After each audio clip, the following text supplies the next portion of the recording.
শুরু করুন মিতা।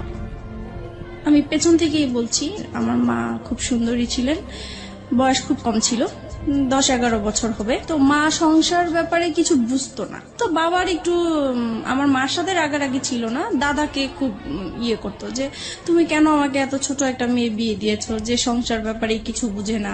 তো এরকম করে বাবা বিয়ের কিছুদিন পরেই চলে গেছে। পরে যাই হোক, একটা সময় আমি পেটে আসি আমার মার। তো তখন থেকে আমার বাবা আবার বাড়িতে কম আসতো, ঢাকায় বেশি থাকতো। কি করতেন ঢাকাতে?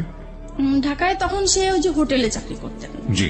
তারপরে আমি হওয়ার পরে আমার বাবাকে খবর দিয়েছেন দেখার জন্য। তো আসছে উনি, আসার পরে আবার চলে গেছেন। তো বাবা বাড়িতে আসা যাওয়ার খুব গ্যাপ ছিল। তো এটা হয়তো বা আমার মার পছন্দের ছিল না। পরে এক সময় উনি আরেকটা সম্পর্কে জড়িয়ে যান। আপনার বাবা? না, আমার মা। আপনার মা আরেকটা সম্পর্কে জড়িয়ে যান? জি। আমি তখন 15 কিংবা 20 দিনের মতো আমার বয়স। ওই সময়টাতে আরেকটা সম্পর্কে জড়িয়ে যায়? জি। ওকে। পরে মা আমাকে রেখেই চলে গেছেন, ওনার সাথে চলে গেছেন। হ্যাঁ। উনি বিয়ে করবে না, উনি মজা করার জন্যই সম্পর্কটা করেছিলেন। তো যখন উনি বিয়ে করছে না, তখন ওই মুহূর্তে সে পরে আমার বাবার কাছে আসছিল। তো আমার বাবা বলতেছে যে আমার অতটুকু ছোট বাচ্চা ফেলে তুমি চলে গেছে, এখন আর আমি তোমাকে নিব না। ওকে, তারপরে উনি ওনার বাবার বাড়ি গিয়েছেন, ওখানেও উনি জায়গা পায়নি। তখন উনি কি করবে, তো এই সময় উনি নাকি মানে মেন্টালি অসুস্থ হয়ে পড়েন। তো পরে ওনাকে ওনার বাবা মা এখন আশ্রয় দিতেই হবে, যেহেতু অসুস্থ হয়ে গেছে, কেউ নাই। তো মা এরকম চিকিৎসা অবস্থায় থাকেন, আর আমাকে আমার বাবার বোন ছিল যে ওনার কাছে আমাকে রাখতে দিয়েছেন। আপনার মা যখন মা হলেন সেই সময়টাতে তার বয়সটা কত? তখন তার 15 থেকে 16 বছর। একদমই কিশোরী বয়স। জি। তারপরে আমি আমার ফুপুর কাছেই বড় হয়েছি প্রায় 3 বছর পর্যন্ত। তারপরে আমার ফুপু প্রেগনেন্ট হয়ে যায় অবস্থা। তখন বাবা সেই মুহূর্তে কি করবে, পরে বাবা আমাকে ঢাকায় নিয়ে গেল। ঢাকায় নিয়ে যাওয়ার পরে ছোট্ট একটা বাচ্চা, উনি কাজও করতেছেন, আবার ওখানেই আমাকে রাখার ব্যবস্থা করছেন। তো হচ্ছে না আসলে বিষয়টা। পরে বাবা যেখানে থাকতো সেখানে আরেকটা ইয়েকে পছন্দ হয়, মানে দ্বিতীয়বার ওনাকে বিয়ে করেন। তো এইভাবে বিয়ে দেওয়ার পরে ফার্স্ট ওয়াইফের সাথে কি ডিভোর্স হলো আপনার বাবার? হ্যাঁ, ওটা তো ডিভোর্স। প্রথম স্ত্রীর সাথে ডিভোর্স হয়ে গেল। জি। ওকে। তারপরে তো এখন এই মার সাথেই সম্পর্ক। তারপরে মা আমাকে পালতেছে ভালোই, নিজের মেয়ের মতোই আদর যত্ন করছে। তো এক সময় আমার এই মাও প্রেগনেন্ট হয়ে যায়। তারপরে তো ওনারও একটা মেয়ে হয়। এই মেয়ে হওয়ার পর থেকে আমি এখন বুঝতে পারছি যে একটু ভালোবাসাটা যেন ডিফারেন্ট হয়ে গেছে, আগের মতো না। কিন্তু তারপরও মনে হয় নাই, মানে আমি তখন জানতামও না যে সে আমার সেকেন্ড মা বা কিছু, লোকের কাছে শুনতাম। তারপরে যাই হোক, এরকম করে অনেক বছর হয়ে গেছে। তারপরে এক সময় আমার বাবা মানে বলছে যে আমি তো আর এখানে হচ্ছে না, আমি একটু দেশের বাইরে যাব। তো উনি দেশের বাইরে চলে গেলেন। উনি এভাবে টাকা পাঠাচ্ছেন। আমার মা আবার অত শিক্ষিত ছিল না, টাকা পয়সার হিসাব টিসাব রাখতে পারেনি। তো বাবার মাঝখানে খুব অসুস্থ হয়ে যায়। অসুস্থ হওয়ার পরে থেকে উনি চলে আসার পরে বাবার ধারণা ছিল যে তার ব্যাংকে হয়তোবা কিছু টাকা আছে যেটা দিয়ে উনি কিছু করতে পারবেন। তো বাবা এসে দেখে যে আসলেই কোনো টাকা পয়সা নাই। তারপর থেকে তো মার সাথে মানে রাগারাগি, তারপরে মারধর করে একটা সময় মাকে। এগুলো আপনি নিজের চোখে দেখেছেন? নিজের চোখে দেখেছি। মানে বাবার ধারণা ছিল যে আমার মা হয়তোবা তার বাবার বাড়ি টাকাগুলো দিয়ে দিয়েছেন এর জন্য। তো এর জন্য খুব মারধর হতো। এই বিষয়গুলো আমার খুব মানে ব্রেনে কাজ করতো যে কেন এরকম হলো। তো এগুলো দেখতে দেখতে একসময় খুবই অসুস্থ হয়ে যায় আমি। তো আমার বাবার দুঃসম্পর্কে একটা ভাই আছেন, উনি ডাক্তার কম্পাউন্ডারে চাকরি করতেন। তো আমাকে বলেছে তুমি যেহেতু অসুস্থ হয়ে গেছো, তাহলে চলো তুমি আমার ডাক্তার তোমাকে দেখাবো। তো গিয়েছি, ওখানে আমার প্রেশার মাপে প্রচুর হাই প্রেশার হয়ে গেছে। তো উনি বলতেছে ওষুধ দিয়েছেন কিছু, আর এমনিতে সাজেস্ট করেছেন যে যদি বাইরে কোথাও বেরিয়ে আসে তাহলে ভালো হবে। তো তখন আমার ওই চাচাটা বলতেন যে ঠিক আছে, তাহলে চলো আমার বোনের বাড়ি তুমি বেড়ায় আসবা। তো বাবাকে বললো, পরে আমি ওখানে গিয়েছি। ওখানে যাওয়ার পরে ওই চাচার বোনের ননদের ছেলের সাথে আমার পরিচয় হয় ওখানে। ওকে। উনি দেখে আমাকে পছন্দ করে এক সময় আমাকে ফোর্স করে ওনাকে ভালোবাসার জন্য। তো আমি বলতেছি যে তখন কোন ক্লাসে পড়েন আপনি? তখন 6 ক্লাস 6 এ পড়েন। তার মানে আপনার বয়স 11 থেকে 12 বছর। যে ছেলেটা আপনাকে প্রপোজ করলো সে আলটিমেটলি আপনার ওই ডাক্তার কম্পাউন্ডারের কোন এক আত্মীয়, রাইট? জি। ওকে। সেই ছেলেটার বয়স কত ছিল? উনি তখন ইন্টারমিডিয়েট দিয়েছেন। ফাইন। তারপর তারপর আমাকে বলতেছে যে তোমাকে আমার খুব পছন্দ হয়েছে, তোমার সাথে আমি ভালোবাসার সম্পর্ক করতে চাই। তখন আমি বলেছি যে আমি তো করব না। তো বলতেছে কেন, তুমি কেন রাজি না? তো আমার ফ্যামিলির যে ব্যাপারগুলো এগুলো নিয়ে তার সাথে ডিসকাস করলাম। তখন সে বলতেছে যে দেখো, আমি তোমাকে পছন্দ হয়েছে, তোমার কি আছে না আছে এগুলো আমার দরকার নেই, তোমার সাথে আমার বিয়ে হবে এটাই হচ্ছে বড় কথা, আর কারো দরকার নেই। তো তখন আমি বললাম যে ঠিক আছে, এটা নিয়ে আমি চিন্তা করব, তারপর আপনাকে জানাবো। তো বলতেছে তুমি তো চলেই যাবা, তাহলে তোমার সাথে আমার যোগাযোগ হবে কিভাবে? তখন পরে ওনার অ্যাড্রেসটা নিয়ে আসলাম আর আমার অ্যাড্রেসটা দিয়ে আসলাম। তারপরে হচ্ছে উনি অনেকদিন পরে আমাকে একটা চিঠি পাঠায়। তো চিঠি পাঠানোর পরে চিঠিটা পড়ে ভালোই লাগলো। পরে আমি এই চিঠিটা নিয়ে অনেক ভাবতে থাকলাম যে লোকটা তো আমাকে মনে হয় সত্যি সত্যি ভালোবাসে। আর যেহেতু আমার এই বাসায় থাকতে ইচ্ছা করে না, বাবা মার ঝগড়াঝাটি, এখন যদি আমি কোথাও চলে যাই এই সংসার থেকে, তাহলে হয়তো বা আমার এই অশান্তিটা হবে না, আমি ভালো থাকবো। ওই কথা চিন্তা করে পরে আমি রাজি হয়ে গেলাম। পরে আমি একটা চিঠি পাঠালাম যে হ্যাঁ আমি রাজি আছি। তো এরকম করে আমাদের প্রায় প্রতি সপ্তাহে 2টার মতো চিঠি আসতো, এরকম দেওয়া নেওয়া হতো। প্রায় 3-4 মাস পরে হঠাৎ আমি আবার পড়াশোনার পাশাপাশি হাতের কাজ শিখতে খুব পছন্দ করতাম। তো আমি বিভিন্ন জায়গায় হাতের কাজ শেখার জন্য যেতাম। তো একদিন আমার এলাকা দিয়ে আমি যাচ্ছি, হঠাৎ তাকে দেখে ফেলি। ওকে। সেও আমাকে দেখে ডাকছে। তো আমি অবাক হয়ে গেছি। কিছুক্ষণ আমি একদম চুপ ছিলাম যে যেই লোকটাকে আমি সেই চাঁদপুরে দেখে আসছি, সেই লোকটা হঠাৎ করে ঢাকায়, তাও আমার এলাকার মধ্যে কিভাবে আসলো? পরে উনি আমাকে দেখেই বলতেছে যে আমি না তোমার কাছে আসছি। তখন আমি অবাক হয়ে গেলাম যে এত দূর থেকে সে আমার কাছে আসছে। আমি চিঠি পাঠাতাম ঠিক আছে, কিন্তু উনি আসবে সেটা বলেও নাই আমাকে। তো যাই হোক, তখন ওই যে গুলশান পার্কটা ছিল, তো আমাকে সেখানে নিয়ে গেছে। যাই হোক গেলাম, যাওয়ার পরে কথা বললাম। এখন বলতেছে যে আমি তোমাকে তো আমার খুব দেখতে ইচ্ছা করে মাঝে মাঝে, এখন কি করব? তো আমি বলতেছি দেখেন, আমার তো আসলে এরকম বাইরে বের হওয়ার অভ্যাস নেই, আর তাছাড়া আমার খুব ভয় লাগে যে কোথায় কেউ দেখে ফেলে কিনা, পরে বাবার কাছে বিচার যাবে, এটা আমার খুব খারাপ লাগবে। তো বলতেছে যে না, দেখবে না, তুমি ওইভাবেই আসবে। তো এরকম করে প্রায় 2-3 মাস পর পর আমাদের দেখা হতো। 2-3 মাস পর পর ও ঢাকাতে আসতো ওর বাড়ি থেকে আপনার সাথে দেখা করার জন্য? উদ্দেশ্যটা ছিল আমার সাথে দেখা করার, কিন্তু ওর রিলেটিভ থাকতো ঢাকা, ওখানে আসতো। তো তারপর একটা সময় ওর রেজাল্ট ভালো হয়। আপনি ঢাকায় কোথায় থাকতেন সেই সময়টা? আমি ঢাকায় হচ্ছে মহাখালী থাকতাম। মহাখালী থাকতেন। হ্যাঁ, যেটা বলছিলেন যে ওর রেজাল্ট ভালো হয়নি, মানে ইন্টার রেজাল্ট ভালো হলো নাকি অন্য কোনো পরীক্ষা? না, ইন্টারভিউ। ও এইচএসসি তে ভালো করলো না, কি ছিল রেজাল্ট? মানে ফেল করেছে সে। ওকে, ভালো না হওয়া বলতে মানে ফেল করেছে, ভয়াবহ খারাপ। ওকে। তো ফেল করেছে। পরে হচ্ছে তার বাবা খুব চাপ দিল। তো বলতেছে যে তুমি বাড়িতে সারাক্ষণ থেকেও যদি পড়াশোনা ভালো না করো, ওদের দোকান ছিল, তো বলতেছে দোকানেও বসবে, দেন পরীক্ষাটাও দিবে। তো এখন তো ঢাকায় পার্মানেন্টলি চলে আসলো, তো আমাদের প্রায় এরকম দেখা হতো। পরে এই বিষয়টা নিয়ে আমি আমার বাবা মাকে জানাই। বাবা মাকে তো জানানো উচিত, মাকে জানাচ্ছি প্রথমে। পরে মা বলতেছে যে করো, যেটা তোমার ভালো মনে হয় সেটাই করো। আমি চাইবো না যে তুমি এমন কিছু করো যে আমাদের এলাকার মধ্যে একটা নাম আছে, আমি চাই না সেইটা আমাদের খারাপ কিছু আসুক। আপনার মা এটা আপনাকে বললো? জি। ওকে, আপনি মাকে কি বলেছিলেন? বলেছিলাম ও আমাকে পছন্দ করে, আমিও ওকে পছন্দ করি। দুজনেই আপনারা দুজনকে পছন্দ করেন। তারপর আমাদের সম্পর্কটা কন্টিনিউ হতে থাকে। তারপরে একটা সময় আমার বাবা খুব ঝগড়াঝাটি করে, আর ওই একই বিষয়কে কেন্দ্র একই করে বিষয় নিয়ে। সেই দিন একদম খুবই খারাপ পর্যায়ে। তখন স্বাভাবিক ভাবেই সন্তানরা মার সাপোর্টই নিয়ে থাকে, তো আমিও মার সাপোর্টে কথা বলতাম। তো এই কথা বলাতে বাবা মানে আমার উপর খুব বিরক্ত হতো। পরে একটা সময় বলে উঠলো যে তুমি কার জন্য কথা বলছো, তুমি জানো এটা যে তোমার মানা? আমি এতদিন মানুষের কাছে শুনে আসছি, বাবা মার মুখ থেকে কখনোই শুনিনি। তার মানে আপনি আগে জানতেন না যে আপনার আসল মা ইনি না? না, আমি জানতাম, আমি অন্যের মুখ থেকে শুনেছি, কিন্তু তাদের মুখ থেকে কখনো শুনিনি। বাবার মুখ থেকে শুনতে অসম্ভব রকমের খারাপ লাগলো, তাই তো? জি। ওকে। তখন থেকে আমার মানে কথাটা মানে খুব কানে লাগছে যে আসলেই কি এরকম? আমি তো এতদিন মানুষের কাছে শুনেছি, তাহলে তো সত্যি এরকম, তাহলে তো আমার সেই মার সাথে দেখা করা উচিত। তারপরে হচ্ছে আমি সবসময় ভাবতে থাকি যে কিভাবে দেখা করব। তো এক সময় আমাদের একটা নেবার ছিল, উনি এক সময় আমাদের গ্রামের বাড়ির ছিলেন। তো আমারও খুব উৎসাহ হলো যে তাহলে তো উনার মাধ্যমে দেখা সম্ভব। তো বলছে যদি আপনি দেখা করাই দিতে পারেন আমার খুব ভালো হতো। তো বলছে তোমার মা তো সবসময় তোমার জন্য কান্নাকাটি করে, তাহলে আমি এবার বাড়ি যেয়ে বলবো তাকে। তারপরে উনি আপনার মার সম্পর্কে একটু জানি, ততদিনে কি বিয়ে হয়েছে আপনার মার? হ্যাঁ, যখন অসুস্থ হয়ে যায় তখন তার ভাই ভাইরা ওই লোকটাকে ধরে তারপরে মানে তার সাথে বিয়ে জোর করে বিয়ে দিয়ে দেয়। জি, ওকে, বিয়ে করে দেয়। তারপরে ওই সম্পর্কে আছেন উনি। এখন এক্সিস্টিং ওই সম্পর্কে আছেন। জি। ওকে, ফাইন। তারপর আপনি মার সঙ্গে দেখা করলেন, তারপর কি হলো? তারপরে আমার মা আসলেন, আসার পরে দেখা করলাম। দেখা করার পর উনি প্রথমে দেখে কান্নাকাটি করলো, যেটা স্বাভাবিক। তো আমার না মার জন্য কোনো ফিলিংস আসে নাই। আমার বিশ্বাসই হচ্ছে না যে এ আমার মা, এই ভদ্র মহিলাটা মা। আম্মা। তারপরে হচ্ছে মানে কেমন জানি লাগতেছে আমার কাছে, খুবই অপরিচিত। আমার মা ডাকতেও ইচ্ছা করছে না, কিছুই না।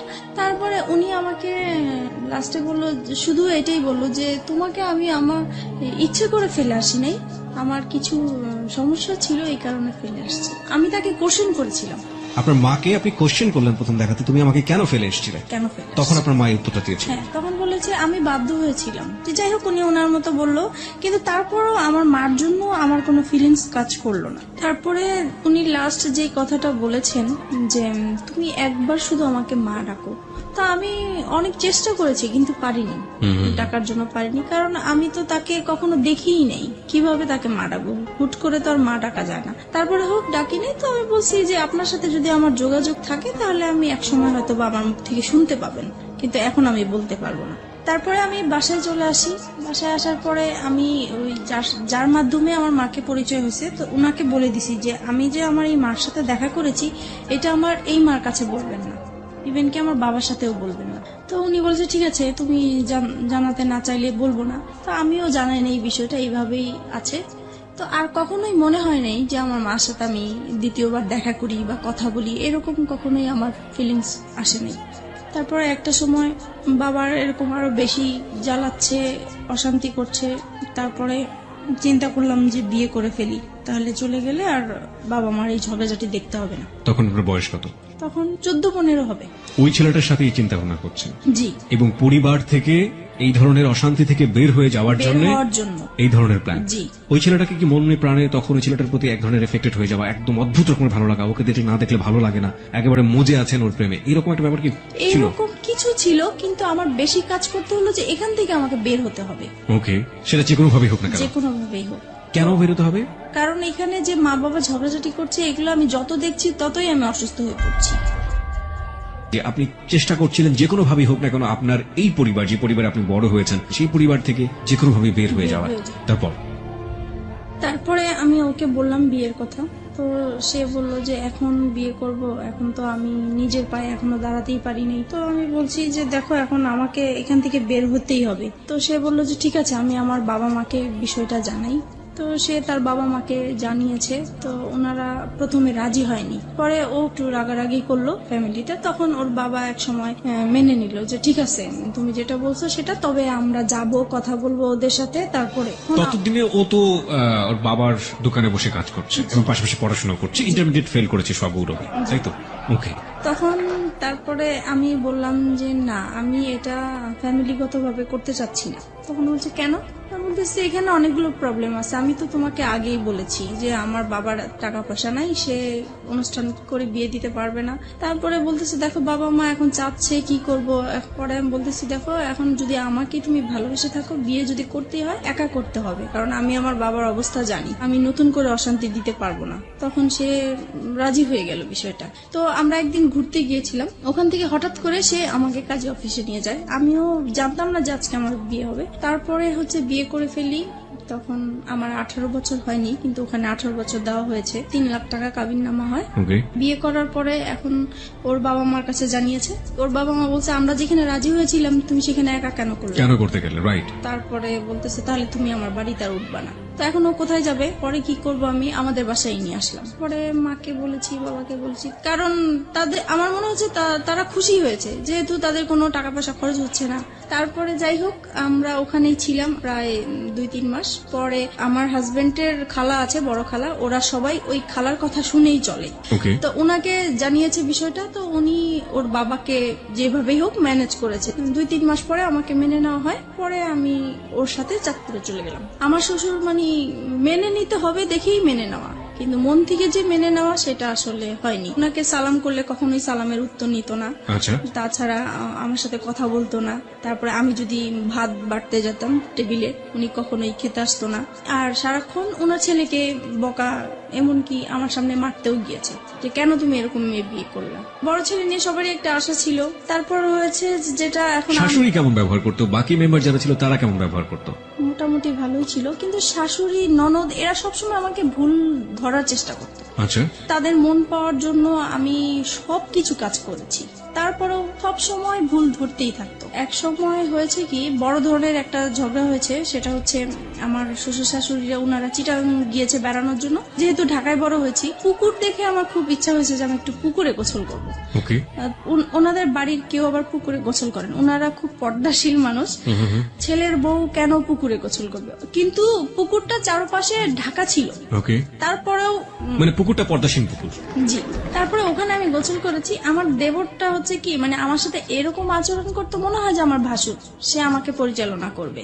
তো এটা আমার পছন্দ হতো না। তো সে এসে আমাকে বলতেছে, কি ব্যাপার, আপনি কেন পুকুরে গোসল করলেন, এই সেই, আপনি জানেন না পুকুরে গোসল করে আমাদের পছন্দ না। তো বলছে আমার একটু ভাল লাগছে, আর বাড়িতে তো কেউ ছিল না। এই নিয়ে সে আমার বাবা মা তুলে গালাগালি শুরু করছে। আপনার হাজবেন্ড কি করছিল তখন? ও তো ঢাকায় থাকতো, আমি বাড়িতে থাকতাম। আচ্ছা। তারপরে হচ্ছে গালাগালি করতেছে আমার বাবা মাকে। তখন আমার খুব খারাপ লাগলো যে আমি অন্যায় করছি, আমার বাবা মাকে কেন গালিগালাজ করবা। তখন আমিও তার বাবা মাকে গালাগালি করি। পরে হচ্ছে সে ইমিডিয়েটলি সে আমার শ্বশুর শাশুড়িকে ফোন দিয়েছে। তারা মানে তখনই একদম চিটাগাং থেকে চলে আসছে, আমার বিচার হবে। আমার হাজবেন্ডকেও খবর দিয়ে আনা হয়েছে। তারপরে সেই আসরে কি হলো, সেখানে বলছে যে আমাকে আমার শ্বশুর শাশুড়ির কাছে মাপ চাইতে হবে বাদরে। তা বলছি ঠিক আছে, আমি যদি অন্যায় করে থাকি আমি মাপ চাবো, কিন্তু সে যে আমার বাবা মাকে বকা দিচ্ছে, তাহলে আগে সে আমার বাবা মার কাছ থেকে পা ধরে মাপ চাই আসো, তারপরে আমি যাবো। বলো হ্যাঁ, বউ হয়ে এত বড় কথা, এতগুলো মুরব্বী মানুষ আমরা বসে আছি। তারপরে আমার হাজবেন্ড এসে বলতেছে মাপ চাও মাপ চাও। আমি বলছি না, আমি তো চাইবো না, আগে আমার বাবা মার কাছে মাপ চাই আসুক, তারপরে আমি যাবো। পরে এই কথা বললাম কেন, সে সবার সামনে আমাকে অনেক মারধর করলো। এই সে প্রথম আমার গায়ে হাত তোলে। আমি বিয়ে কতদিন পরে? প্রায় 3-4 মাস পরে। ওকে। পরে সেদিন রাতে আমার প্রচুর রাগ উঠলো। তারপরে আমি করলাম হচ্ছে যে তাকে বললাম রাগের মাথায় যে কালকের মধ্যে যদি আমাকে ঢাকায় নিয়ে না যাও, তাহলে আমার এখানে লাশ দেখবো আমার। তো সে খুব ভয় পেয়ে গেছে। তখন তার বাবা মাকে বলে ঢাকায় নিয়ে আসলো আমার বাবার বাড়িতে। আমি বলছি আর যাবো না। পরে যাই হোক, আমার কথাটাই রইলো, আমি বাবা মার কাছে ছিলাম। এক সময় পরে বাবা আবারও সেই তো ঝগড়াঝাটি আছেই বাবার সংসারে। তখন একদিন আমি খুব রাগ হইলাম বাবার সাথে। তখন বাবা আমাকে বলেছে যে তুমি এখন অন্যের হয়ে গেছো, এখন আর আমাদের কেউ না, তুমি আমাদের সংসারে কিছু বলতে আসবা না। এই সে আরো কিছু বকা দিল আমাকে। পরে বলতেছে, বাবা বলতেছে তুমি কালকের মধ্যে আমার ঘর থেকে বের হয়ে যাবে, আমি কালকে যেন তোমাকে আর দেখতে না চাই। পরে মা বলতেছে যে তোর বাবা তো অনেক রেগে গেছে, তা কাজ কর, আমি তোকে একটা আলাদা বাসা নিয়ে দেই, ও আসলে পরে ওকে বলবো আমি সবকিছু। তখন আমি আমার মার কাছাকাছি একটা বাসা নিলাম। পরে ও বাড়ি থেকে আসছে হঠাৎ করে, তো মার বাসায় আসছে।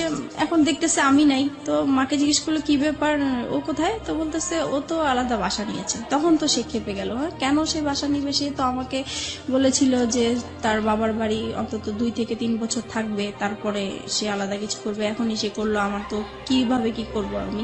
তারপর থেকে মানে আমাদের এতদিন পর্যন্ত মানে ভালোই ছিল, আমাদের সংসার জীবন বলেন, ভালোবাসা সম্পর্ক বলেন, সবকিছুই ভালো ছিল। যে আলাদা বাসা নিলাম, এখন ওর ইনকাম করতে হবে। বাবা মা চাপ দিচ্ছে যে নিজে নিজে বিয়ে করেছো, তারপরে বউকে আবার বাবার বাড়ি রেখে আসছো, তো এটা তো ঠিক হয় নাই। তোমার শ্বশুর বাড়ি থেকে কিছু না পাই, অন্তত বউ সেবাটা তো আমাদের পাওয়া উচিত, তুমি কেন আমাদের বউ সেবা থেকে বঞ্চিত রাখছো? এই তো তার মাথায় একটা প্রেশার আছে। তারপরে এভাবে আমাদের প্রায় 2টা বছর কেটে যায়। বাসার খরচটা কিভাবে আসতো? পরে ও ওর বাবার দোকান থেকে নিয়ে আসতো টাকা পয়সা, প্রতি মাসে মাসে টাকা পয়সাগুলো নিয়ে আসতো? জি। ওকে। এবং এটার জন্য পারিবারিক ভাবে ওকে বিভিন্ন রকমের হ্যাসেল পোহাতে জি হতো? জি। তারপরে আমার বেবি পেটে আসে। তো একটা সময় বুঝতে পারলাম যে আমার বেবি হওয়ার পর থেকে আমার হাজবেন্ডের অ্যাটিটিউড একটু আলাদা হয়ে যাচ্ছে, কি রকম যেন হয়ে যাচ্ছে, খিটখিটে মেজাজ হয়ে যাচ্ছে। তার সব কাজ নিখুঁত হতে হবে এরকম। কি রকম রান্না করলাম, রান্না ভালো হলো না, এটাতে এই লবণ বেশি হলো, হলুদ বেশি হলো, ভাত কেন নরম হলো, এই রকম মানে সামান্য বিষয় নিয়ে মানে ঝগড়াঝাটি হতো আমাদের। মেয়েকে কেন টাইম মতো খাওয়ালাম না। তারপরে একটা সময় যখন এগুলো নিয়ে বাড়তে থাকলো, তখন তার আবেগের কথাগুলো আসলো, হ্যাঁ তোমাকে বিয়ে করে আমি কিছুই পাই নাই, আমি অনেক কিছু পেতাম, তোমার যেটা আরো সুন্দর মেয়ে বিয়ে করতে পারতাম, আরো ভালো ফ্যামিলির মেয়ে বিয়ে করতে পারতাম। মানে এইভাবে সে আজে বাজে কথা বলতেই থাকে। বলতেছে আজ পর্যন্ত তো আমার বাবা মাকে তোমরা কোনোদিন ইনভাইট করতে পারো নাই। তখন আমি বলতাম যে এগুলো তো আমি আগে থেকেই তোমাকে বলে ক্লিয়ার করছি। বলেছে তখন তো আমি অন্ধ ছিলাম, আমি এসব বুঝতে পারি নাই, আমার মনে মনে হচ্ছে তুমি আমাকে ব্ল্যাক ম্যাজিক করেছো হয়তো বা। ওই সময়টাতে? জি, ওকে। এরকম কিছু করে আমাকে ফাঁদে ফেলানোর চেষ্টা করেছে, যেহেতু দেখেছো তোমাকে কেউ নিবে না। এভাবেই কাটতে থাকলো সময়। আর সে তখন তো কোনো কাজ করতো না, সারাক্ষণ বাসায় থাকতো। এই জিনিসটা আমার কাছে খুব খারাপ লাগতো যে মানুষের হাজবেন্ডরা কাজ করে, এক সময় বাইরে আসে, বাইরে থেকে বাসায় আসে, আলাদা একটা ফিলিংস কাজ করে। তখন অবশ্য আমি আমার যখন বেবি হবে তখন থেকেই তো আমি বাবা মার কাছেই আছি। পরে এক সময় এটা নিয়ে বাবা মা আমার উপরে রাগ করে যে তুমি এতদিন আমাদের ঝগড়া দেখে তোমরা এরকম করছো, এখন তোমরাও ঝগড়া করতেছো। তখন কি করবো আর, পরে একদিন বাবা প্রচুর ঝগড়া করে মার সাথে। তখন আমি বলতেছি কি যে তুমি এরকম ঝগড়া করো না, তোমার জামাই পাশের রুমে থাকে, খারাপ বলে ঝগড়া করো না, যদি ঝগড়া করতে হয় তাহলে এই বাড়িতে আর আসবে না, তুমি অন্য কোথাও চলে যাও। তো বাবার মাইন্ডে খুব লাগছে যে মেয়ে হয়ে আমাকে এই কথাটা বললো। পরে বাবা আমাদেরকে ছেড়ে চলে গেছে, তো ও আলাদা বাসা নিবে এখন। পরে এমন আলাদা বাসা নিবা তো তুমি কি করবা, তুমি কোত্থেকে কি চালাবা? তখন বলতেছে যে আমি একটা দোকানপাট নিব, এখন বাবার থেকে আলাদা হয়ে আসছি, দোকানপাট নিব। তো ঠিক আছে চলো। পরে এই আমরা আমার মেয়ে হওয়ার পরে আলাদা বাসা নিই। সংসারে অশান্তির উপর অশান্তি। তারপরে আমার শ্বশুর শাশুড়ি বলে যে তুমি এখনো সময় আছে, ওকে ছেড়ে দাও, এখনো তোমাকে আমরা ভালো জায়গায় বিয়ে দিতে পারবো, এই সেই এগুলো আছে। আর তাছাড়া ও সবসময় কি অন্য মেয়েদের প্রতি একটা আকৃষ্টিত থাকতো, যে কোনো সুন্দর মেয়ে থাকলে বলতো, আমার সামনেই বলতো যে ওর সাথে যদি আমার একদিন করতে পারতাম আমার সার্থক হতো। পরে ঝগড়া হলেই মাঝে মাঝে বলতো যে আমাকে অনেকেই বিয়ের প্রস্তাব দিয়েছে, প্রেমের প্রস্তাব দিয়েছে, আমি তাদেরকে বিয়ে করিনি, আমি অনেক বড় ভুল করেছি, এই সে এগুলো বলতো। এগুলো আমার খুব খারাপ লাগতো, এগুলো নিয়ে আমাদের সংসারে খুব অশান্তি হতো। বিশেষ করে ও বাসায় থাকতো, এই জিনিসটা আমি একদমই পছন্দ করতাম না, ও কোনো কিছু করতো না। পরে এক সময় কি হয়, নতুন একটা মার্কেটে দোকান নিয়েছে, ওইটা মার্কেটটা ভালো করে স্টার্ট হয় নাই, তাই দোকানও ভালো চলে না, তো দোকানটা ছেড়ে দিল শেষ পর্যন্ত। তারপরে যেটা হয়েছে, এক এক করে ও যেটাই হাত দেয় সেটাই লস হয়। এইভাবে ওর বাইরের যেই অশান্তি হলে সেটা ঘরের মধ্যে নিয়ে আসবে। তারপরে সে শেয়ার বাজারে ঢুকলো। তারপরে শেয়ার বাজারও তো খুব অবস্থা খারাপ ছিল, সেটা নিয়ে বাসায় খুব ঝগড়াঝাটি হতো, তার মন খারাপ হতো। যদি বাসায় কিছু লাগতো বলতাম, তখনই সে খেপে যেত। তারপরে বলতো যে তোকে বিয়ে করে আমার ভাগ্যটা খারাপ হয়ে গেছে, আগে তো এরকম খারাপ ছিল না।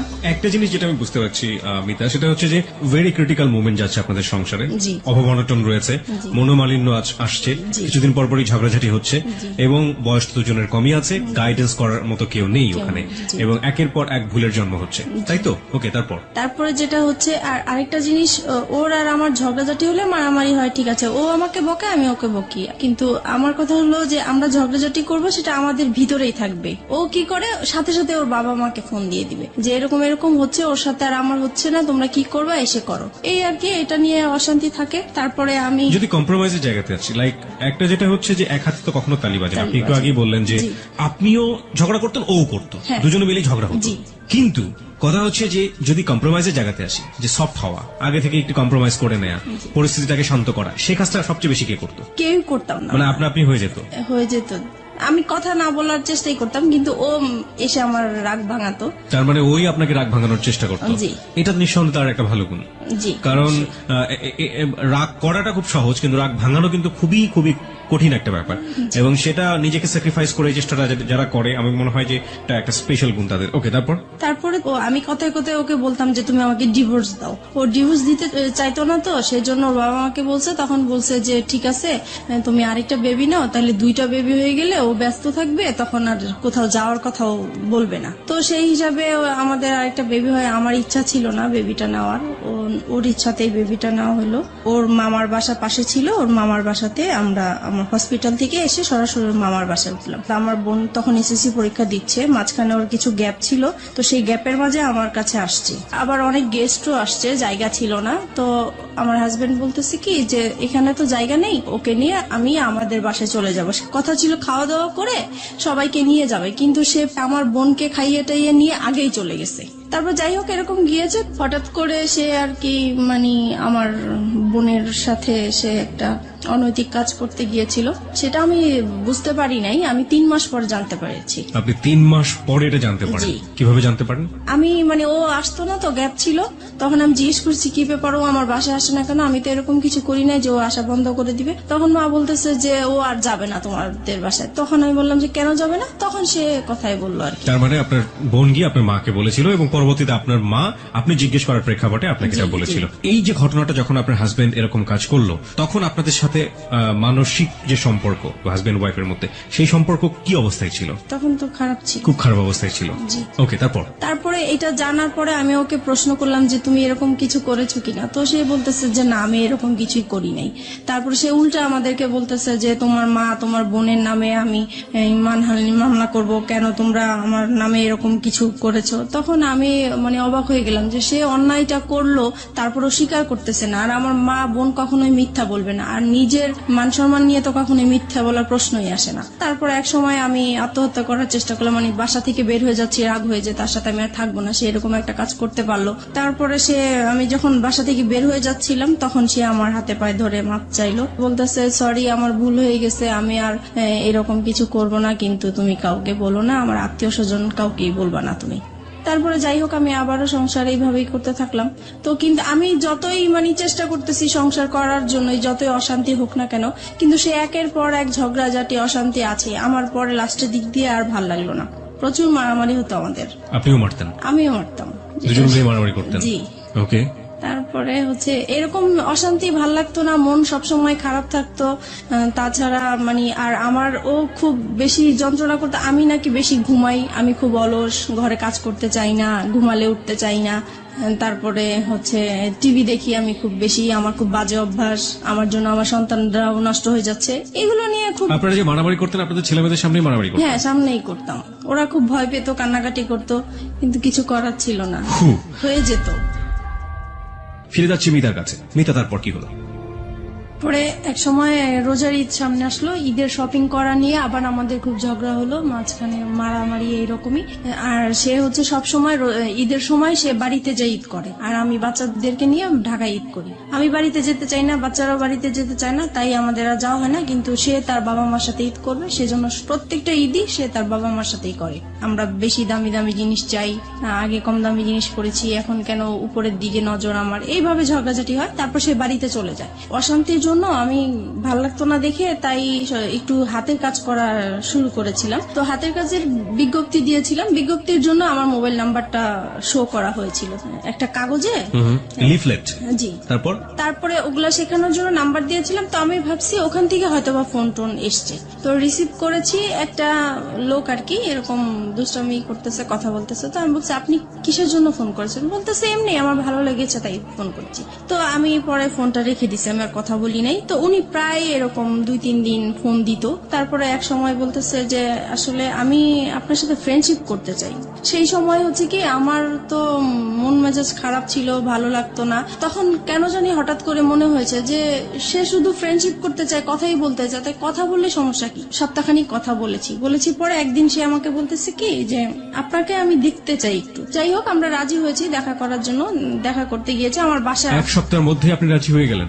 জি। তারপরে দেখা করলাম, পরে সে আমাকে মানে একটা কথা বললো যে আচ্ছা আমরা তো ফ্রেন্ডশিপ আছি, আমরা কি ফ্রেন্ডশিপের বাইরে অন্য কিছু করতে পারি? তো আমি বলছি কিরকম? বলতেছে যা হয় আর কি। তো আমি বুঝতে পারছি উনি খারাপ কিছু ইঙ্গিত দিয়েছে আমাকে। তো আমি বলছি না, এটা আমার পক্ষে সম্ভব না। তারপর এই বলে আমি পরে ওখান থেকে তার সাথে আমার সম্পর্ক শেষ হয়ে গিয়েছে। Fine, let me no one thing, আপনার সম্পর্কে উনি কতটুকু জানতেন? আপনার যে 2 সন্তান হ্যাঁ, আছে? আমি সবই বলেছি, আমাদের কথা এগুলোই হতো, আমার সংসারে কি হয়েছে না হয়েছে, আমার কিভাবে বিয়ে হয়েছে। আপনি সবকিছুই এক সপ্তাহের মধ্যে তাকে শেয়ার করে দিয়েছেন? জি। মানে আমার তো কখনোই ফ্রেন্ড ছিল না, তাই প্রথম তাকে পেয়েছি, ফ্রেন্ডশিপ যেহেতু করে ফেলেছি সেজন্য আমি আমার কথাগুলো বলেছি, মানে একটু হালকা হওয়ার জন্য বলতে চেয়েছিলাম। Okay fine. এবং এটা জানার পরে সে আপনাকে ফার্স্ট দেখা হতে সে আপনাকে ধরনের একটা অফার করলো? জি। তারপরে আমার কাছে খুব খারাপ লাগলো বিষয়টা যে আমি তাকে তো সবকিছু আমি তাকে বলেছি, সে কেন আমাকে এই ধরনের প্রস্তাব দিবে। পরে আমি আর তার সাথে কথা বলি নাই। পরে সে ফোন দিত আমাকে, প্রায় আমি রিসিভ করতাম না। পরে অনেক ডিস্টার্ব করতো দেখে পরে একদিন রিসিভ করে বলতেছে আপনি আমাকে আর ফোন দিবেন না, আপনার সাথে আমি আর কথা বলতে চাই না। তো যাই হোক এখানেই স্টপ হয়ে গেল। এটা তার খুব মাইন্ডে লাগলো যে আমি তাকে এইভাবে ইগনোর করলাম। তারপরে সে আমার নাম্বারটাই তার ফ্রেন্ডকে দিল, আমি এটা জানতাম না যে তার ফ্রেন্ড। প্রায় 1-2 মাস পরে আমাকে আবার একটা রং নাম্বার থেকে ফোন আসছে। তো এবার ভাবছি যে আর কোনো ফোন ধরবো না, কারণ রং নাম্বারে আসলে সবাই ভালো থাকে না। পরে ওই নাম্বারটা থেকে প্রায় ফোন টোন আসে, তারপরে এত ফোন আসে নিশ্চয়ই আমার কোনো কাস্টমার হতে পারে বা কিছু, ধরি। তো সেই একই রকম কথাবার্তা বলতেছে, ওনার পরিচয় দিল। তারপরে আমি কথা বলতে শুরু করলাম। পরে বলল যে আসলে আপনি কি চান, আমি ওনাকে জিজ্ঞেস করলাম। তো উনি বলতেছে আসলে আপনার সাথে আমি ফ্রেন্ডশিপ করতে চাই। আমি বলছি যে না, আমি কারোর সাথে ফ্রেন্ডশিপ করবো না, আপনি ভুল জায়গায় ফোন দিয়েছেন। প্রায় 3 মাস পরে উনি আবার ফোন দিয়েছে। তো সেই সময় তো আর আমার নাম্বারটা মনে ছিল না, আমি বুঝতেও পারি নাই যে উনি ফোন দিয়েছেন। তারপরে উনি বলতেছে দেখেন আসলে আমি আপনার কাছে কিছুই চাই না, আমিও নিজে খুব মানসিক অবস্থা খুব খারাপ, তাই আমি চাই আপনার সাথে একটু ফ্রেন্ডশিপ করার জন্য। তো আমি আবারও আমার মনটা জানি কেমন হয়ে গেলাম। তো আমি ভাবলাম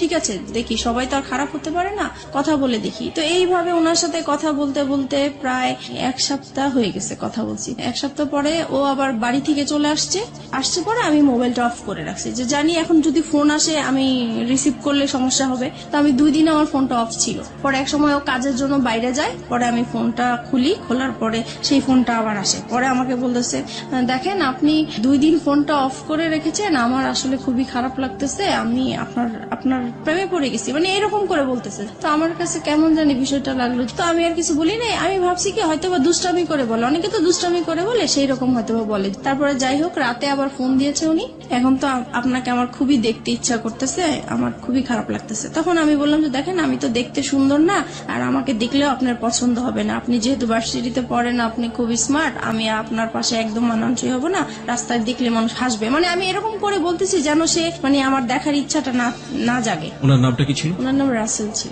রাসেল, ওকে ফাইন। তারপরে হচ্ছে এখন বলতেছে দেখা করব। তো আমি ভাবলাম যে দেখা করব তো, আর আমার এই বিজনেসের কারণে আমার কাঁচামাল আনার জন্য মার্কেটে যেতে হয়। তো আমি বলতেছি তো ঠিক আছে, আমার তো শুক্রবারে শপিং এ যাব আমি, তখন হয়তোবা সেই ইয়েতে আপনি যদি মার্কেট আসেন তাহলে আমি ওখানেই দেখা করতে পারবো। তো উনি রাজি হয়ে গেল। নির্দিষ্ট জায়গা বললাম, ওখানে উনি গাড়ি নিয়ে দাঁড়িয়েছিল আমার জন্য। তারপর ওনাকে দেখে মানে আমি খুব অবাক হয়ে গেলাম যে অনেক সুন্দর লোকটা। উনি আমাকে দেখে হাসতেছে মিটমিট করে। তো আমি জিজ্ঞেস করলাম আপনি কেন হাসতেছেন? বলতেছেন আপনি তো ফোনে অনেক কিছুই বলছেন, আপনি তো অনেক সুন্দর। তো যাই হোক, এভাবে কথা বলতে বলতে পরে উনি বললো আর কি যে ওনার একটা সম্পর্ক একসাথেই পড়াশোনা করতে একটা মেয়ের সাথে, ওনার সাথে সম্পর্ক নষ্ট হয়ে গিয়েছে, তাই তারপরে উনি ব্যবসা করতো, যে ওনার ব্যবসায় লস খেয়েছে, সবকিছু মিলিয়ে ওনার খুব অশান্তি, মন ভালো না, তাই সেজন্য একটা ফ্রেন্ড চায়। তো আমার সাথে এই জন্য ফ্রেন্ডশিপ করেছে। প্রত্যেক শুক্রবারই আমরা দেখা করতাম ওনার সাথে। তখন আপনি হাজবেন্ডের সাথে থাকতেন? জি। আপনার হাজবেন্ড এগুলো জানতো? কেউই জানতো না। কন্টিনিউয়াসলি আপনি গোপন করে যাচ্ছেন বিষয়গুলো। আপনার হাজবেন্ড কখনো আপনার মোবাইল চেক করতো?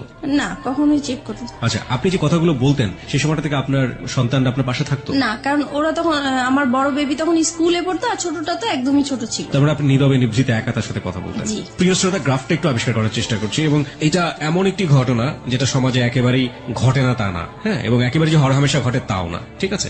বাট সন্দেহের জায়গাগুলো একটু পরিষ্কার করার জন্য আসলে প্রশ্নগুলো করে। আপনার হাজবেন্ড আপনাকে সন্দেহ করতে, আপনি যেটা বলছেন, টুকটাক সন্দেহ করার জায়গাটা থেকে আপনি কখন আপনার হাজবেন্ডকে সন্দেহ করতেন? না, আমি কখনোই করতাম না। কেন করতেন না? কারণ আমি জানি সে এই টাইপের মেয়ে মানুষ, দেখলে সে তাকিয়ে থাকে, সে যাবে, সে মানে এরকম আছে, এর জন্য আমার সন্দেহ হতো না। আপনি কনফার্ম ছিলেন যে সেসব কাজ করে? সে মেয়ে মানুষের প্রতি একটু উইক আছে। একটা জিনিস একটু বলেন আমাকে, প্রতি শুক্রবারে তার সাথে আপনি দেখা করতেন, কোথায় দেখা করতেন? এটাও যে আমি মার্কেটে যেতাম, আমি আমার কাজে যেতাম, পাশে উনি থাকতো, এই আর কি। ওনার সাথে একসাথে মিলে শপিং করতেন? জি। How dare you! আপনার হাজবেন্ডের সামনে যদি পড়ে যেতেন কখনো?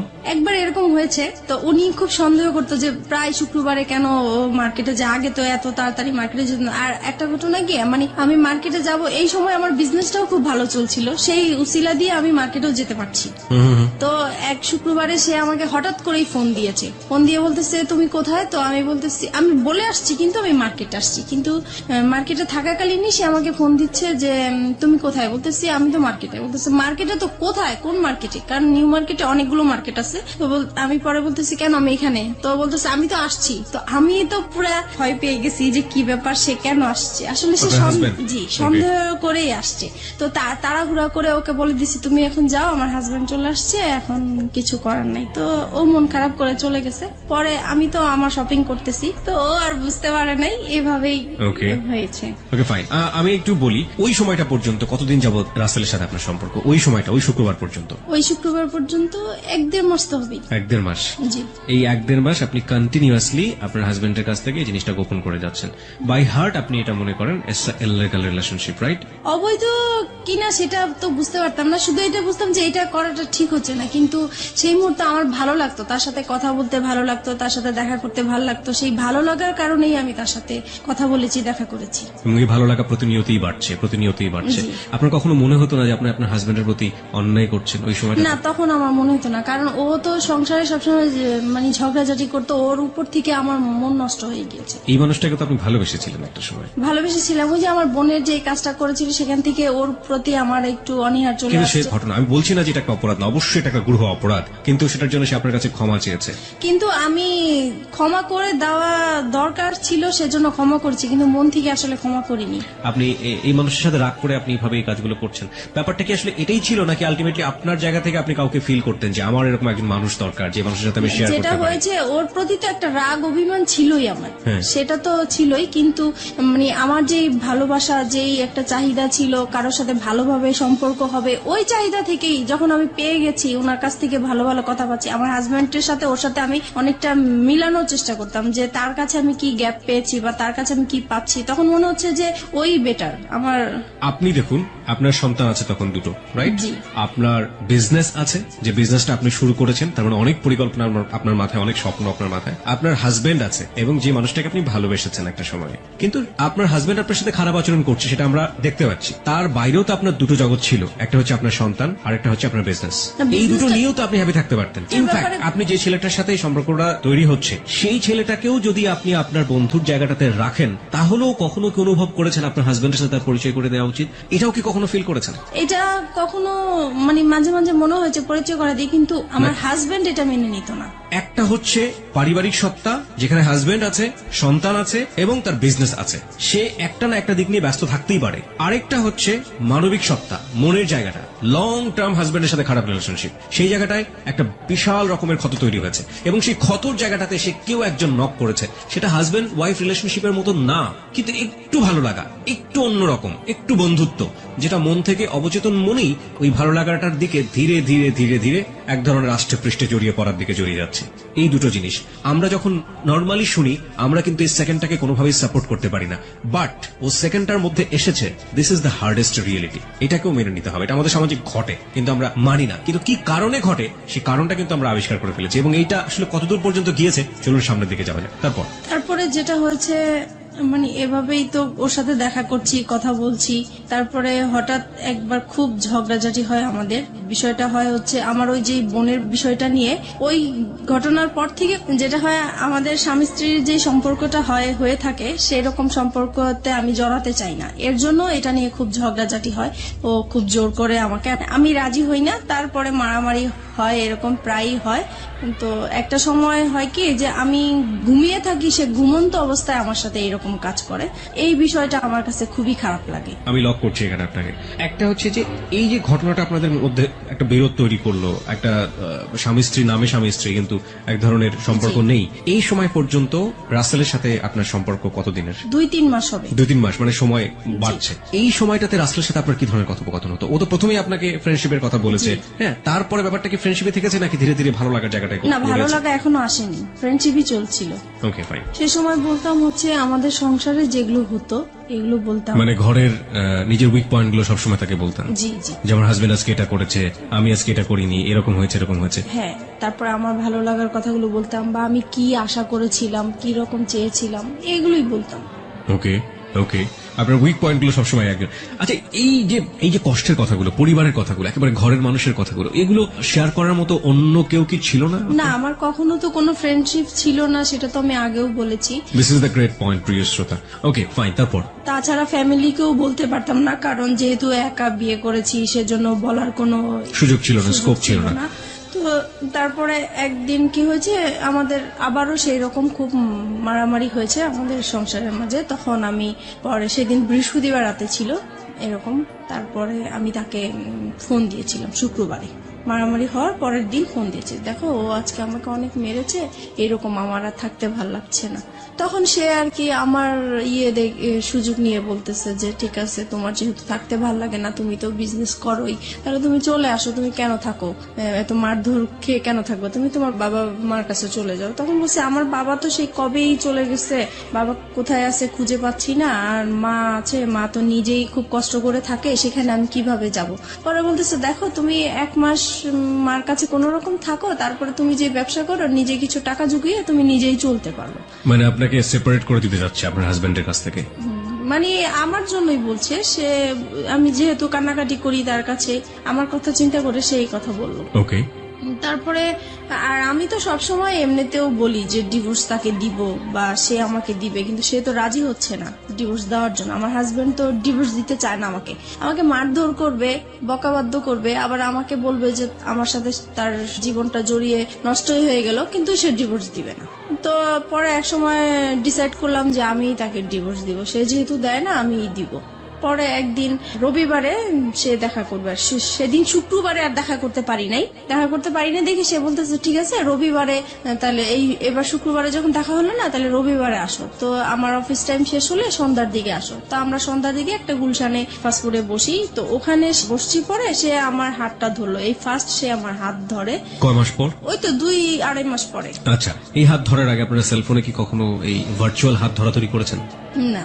ওকে, তারপরে এই প্রথম সে আমার হাতটা ধরার পরে আমার কাছে অন্যরকম একটা ভালো লাগা তৈরি হলো, যে মনে হচ্ছে যে খুব ভালো লাগছে এটাই।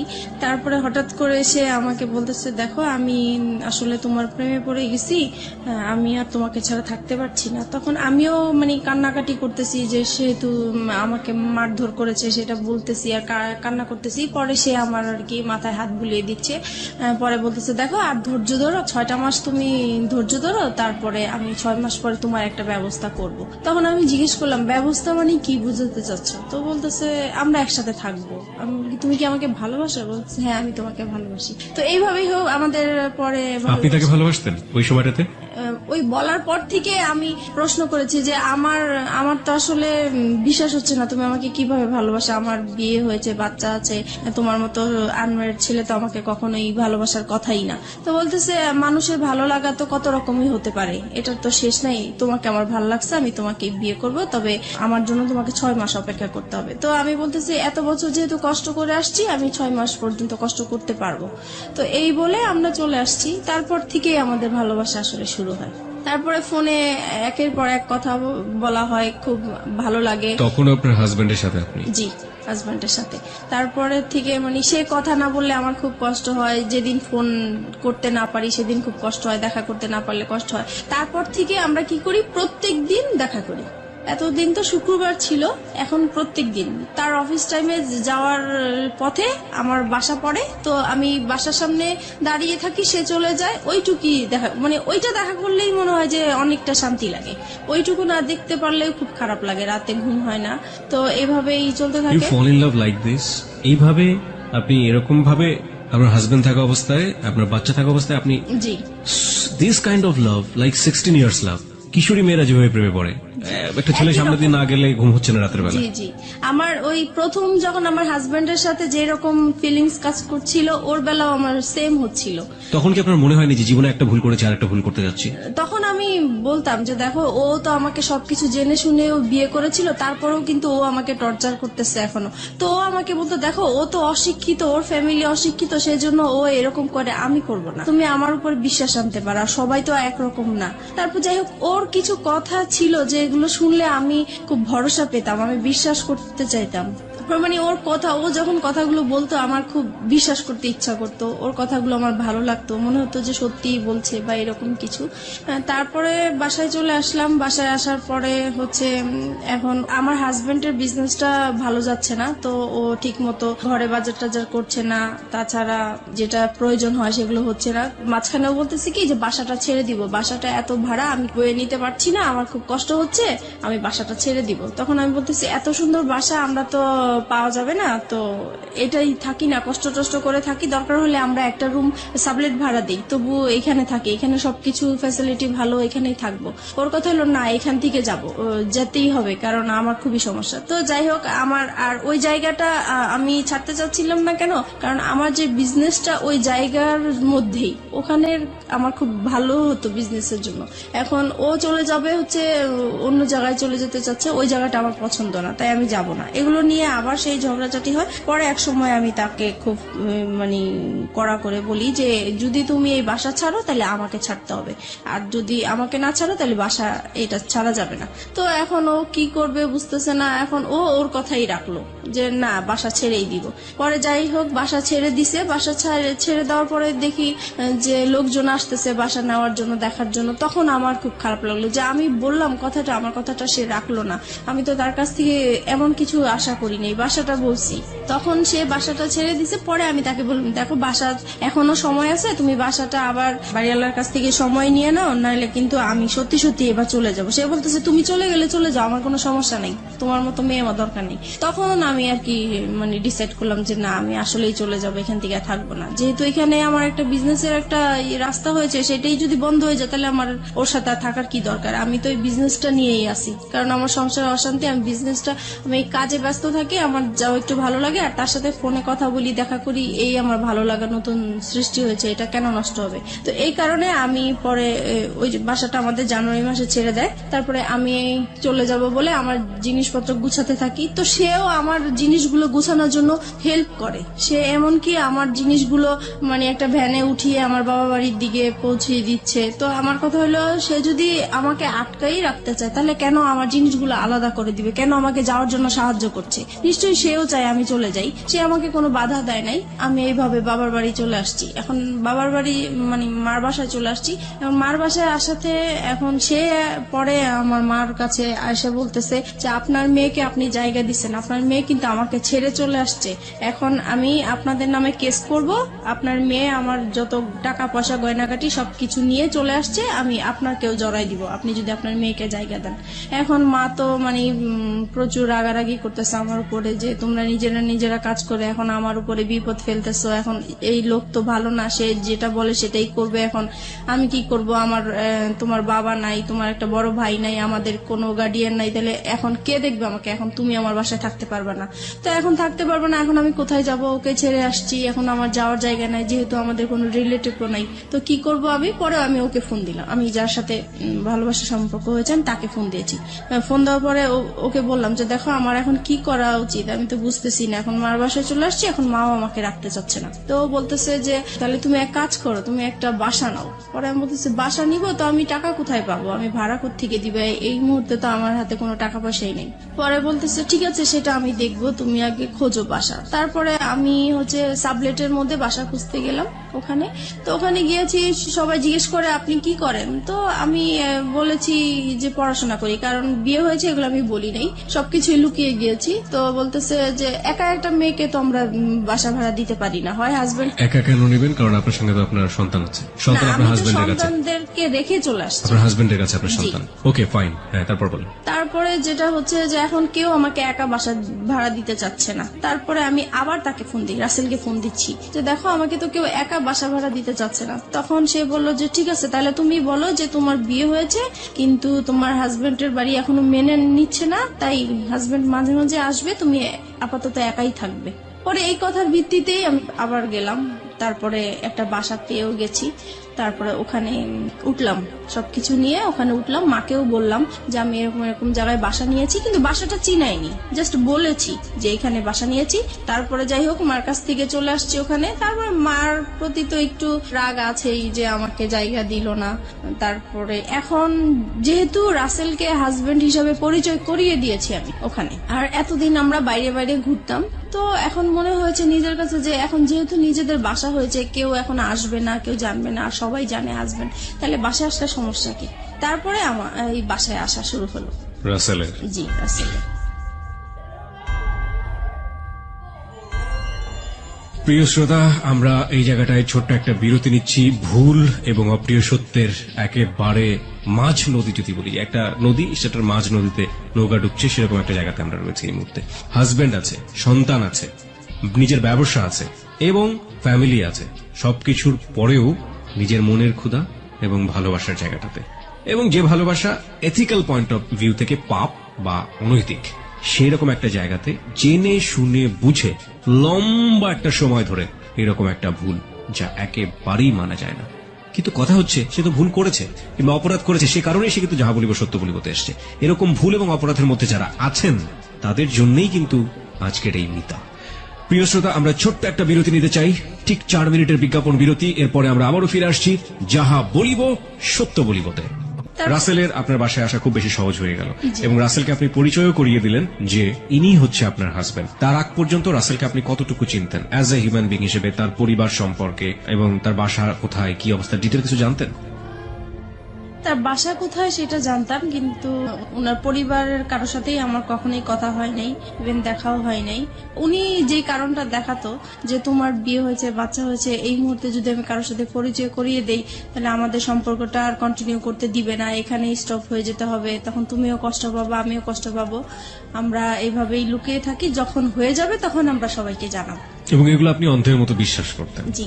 তারপরে যেটা হচ্ছে যে এখন সে প্রত্যেক দিন বিকেলবেলাই আমার বাসায় আসে, অফিস শেষ করে বাসায় আসে, 8টার দিকে চলে যায়, এভাবেই কন্টিনিউ করতে থাকি আমরা। তারপরে এক সময় সে বলতেছে, আচ্ছা তুমি তো তোমার হাজবেন্ডকে ডিভোর্স দাও নাই, তাহলে এখন যদি এই বিষয়টা কারোর সামনে আমাদের প্রকাশ হয়ে যায় তাহলে তো তুমিও এখানে বিপদে পড়বে, আমিও বিপদে পড়বো, তোমার তো ডিভোর্স দেওয়া উচিত। তখন আমি হচ্ছে ডিভোর্স দিতে তো টাকা লাগে, এখন আমার কাছে টাকা নাই, তো বলতেছে তুমি কারো কাছ থেকে এখন টাকা পয়সা আনো, আমি দিয়ে দিব। তো আমি আমার বোনের কাছে গেলাম, তো ওকে বললাম যে আমাকে কিছু টাকা পয়সা লোন দে, আমি ডিভোর্স দিয়ে তারপরে পরে আমি তোকে দিয়ে দিব। তো ও আমাকে টাকাটা দিল, দেওয়ার পরে আমি ডিভোর্স দিতে যাব, একটা অ্যাডভোকেটের সাথে কথা হয়েছে আমার।